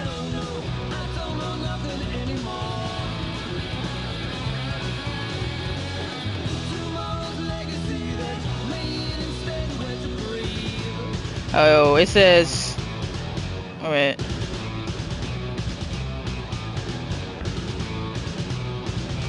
Oh. Yeah, so, cause I could probably be doing the same thing in my first playthrough. Cause one person said, I knock repeatedly and nothing happens, no Todd trophy. So the other two people replied to him, said, can second that using the ton open up new dialogue options, knock and use the ton until it pops. And then another person says, yep, knock if he is downstairs. Ton once he is upstairs talking through the door. Took about 10 to 12 times to pop. So I had to do that. Keep using the mount icon for that trophy to pop up for me. Let's see, that's at the beginning of the game. I had to go back and play the game over for a little bit. At least I don't have to do the bicycle part back over again, I don't think.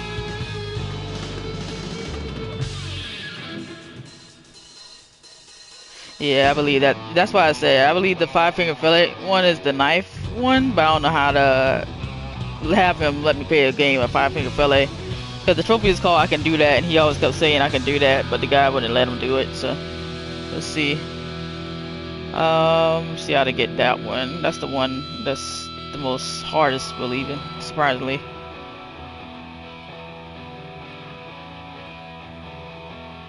I'm telling you once and I ain't getting round. You got I think this is, I don't know, oh my God, I can't believe I got away with any of that. Like, someone complained about not being in credits, so I put him in as one. Oh, what a jerk. Now I totally remember why people hated me.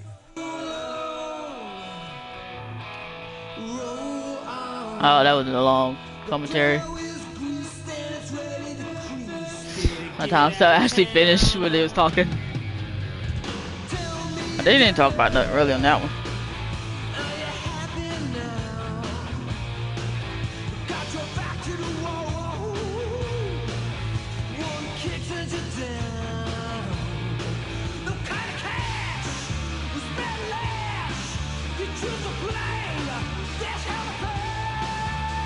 Oh, okay. So you can get the I Can Do That silver trophy that says play a game of 5-finger fillet.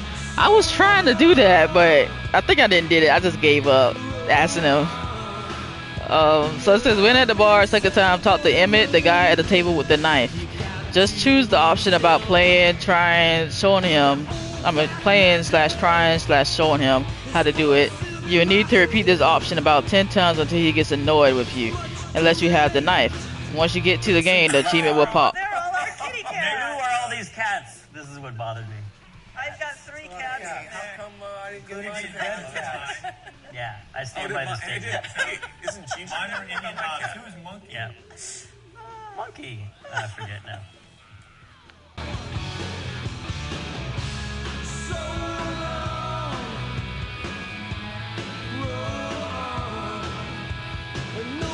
Basically, you just gotta keep annoying people in this game to get them last 2 trophies that I don't have. But I already know how to get the last trophy, which is a gold trophy, which I messed up on because of the commentary. And it didn't give me much time to actually go on the computer. And that's the defeat Rip Burger without dying. I can get that one first. But I won't be playing the game again, showing y'all it again. Only trophy that would show through is the Finger Fillet trophy when you annoy him. I already basically mentioned how to get the other ones. Bronze trophy will not show up because I don't save my bronze trophies with trick video. As that will definitely take up space. I'm already losing space on this system right now, and I need to get an SSD drive. Internal SSD drive. Whew, 4 gigabytes. Oh, this is the song. This is the song that got stuck in my head for a little bit. Well, thank you guys for coming and doing commentary. Do you have any final thoughts you'd like to share? How'd you like working on that game? A lot better than I remembered. Wait, the game was better than you remembered? Or working on it was better than you remembered? No, it looks good. It looks pretty good. I'd play that. It was really fun. Fun project. I remembered late on that there was one Easter egg that apparently Clint and Mark Crowley put in. Oh. That one night I heard when they were getting punchy. What Easter egg was that? I don't remember. The safe. The when safe. You're punching your code in the safe, if you enter Mark Crowley's birthday, then... Oh. Can it be said? Do you remember that? I don't even remember that. This goes to show you. Is that ship in the game? It's like Cooper Yes, Oh, man. Because it was the whole thing where we were like saying that we had to know about like every single Easter egg, just let us know so we knew it was there. And I guess they got punchy and decided to put it in. There must have been some sort of vocal gratification. Does it still all these years later, we're grateful. We're grateful that made it in. Mark Crowley and his birthday, you can find it. It took us only 2 hours of playthrough to get to the farts.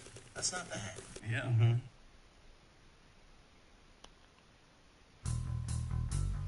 Alright guys, I might actually do a little video of that bronze trophy. That might be any reason bronze trophy to annoy Todd. Although it's not gonna, the pop-up is not gonna show through. I could probably actually have it activated where my bronze trophies activate to show that one bronze trophy. The first bronze trophy to actually show through on the channel. We'll see.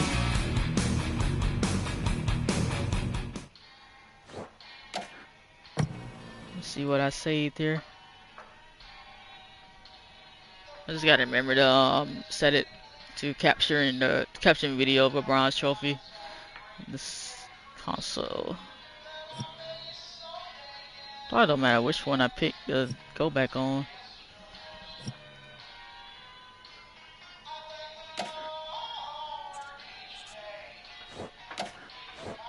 I do want to see where it starts me off at though. Whew. 3 hours. Finish that.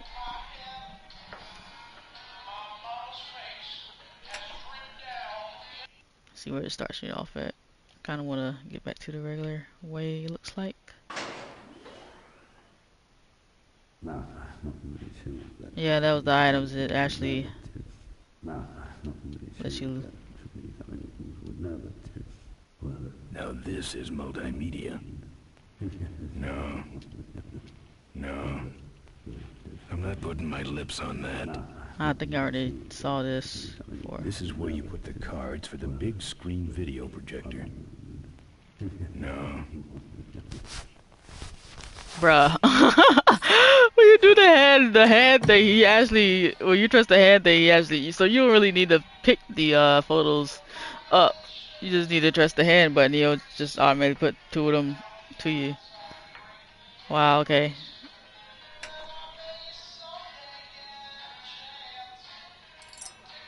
Let me get back to it. I just want to see something. Let me see if I can put the film reel in this thing.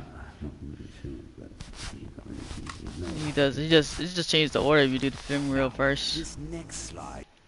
Anyway, see you guys on the next one. Let me go ahead and try to get that silver trophy real trick.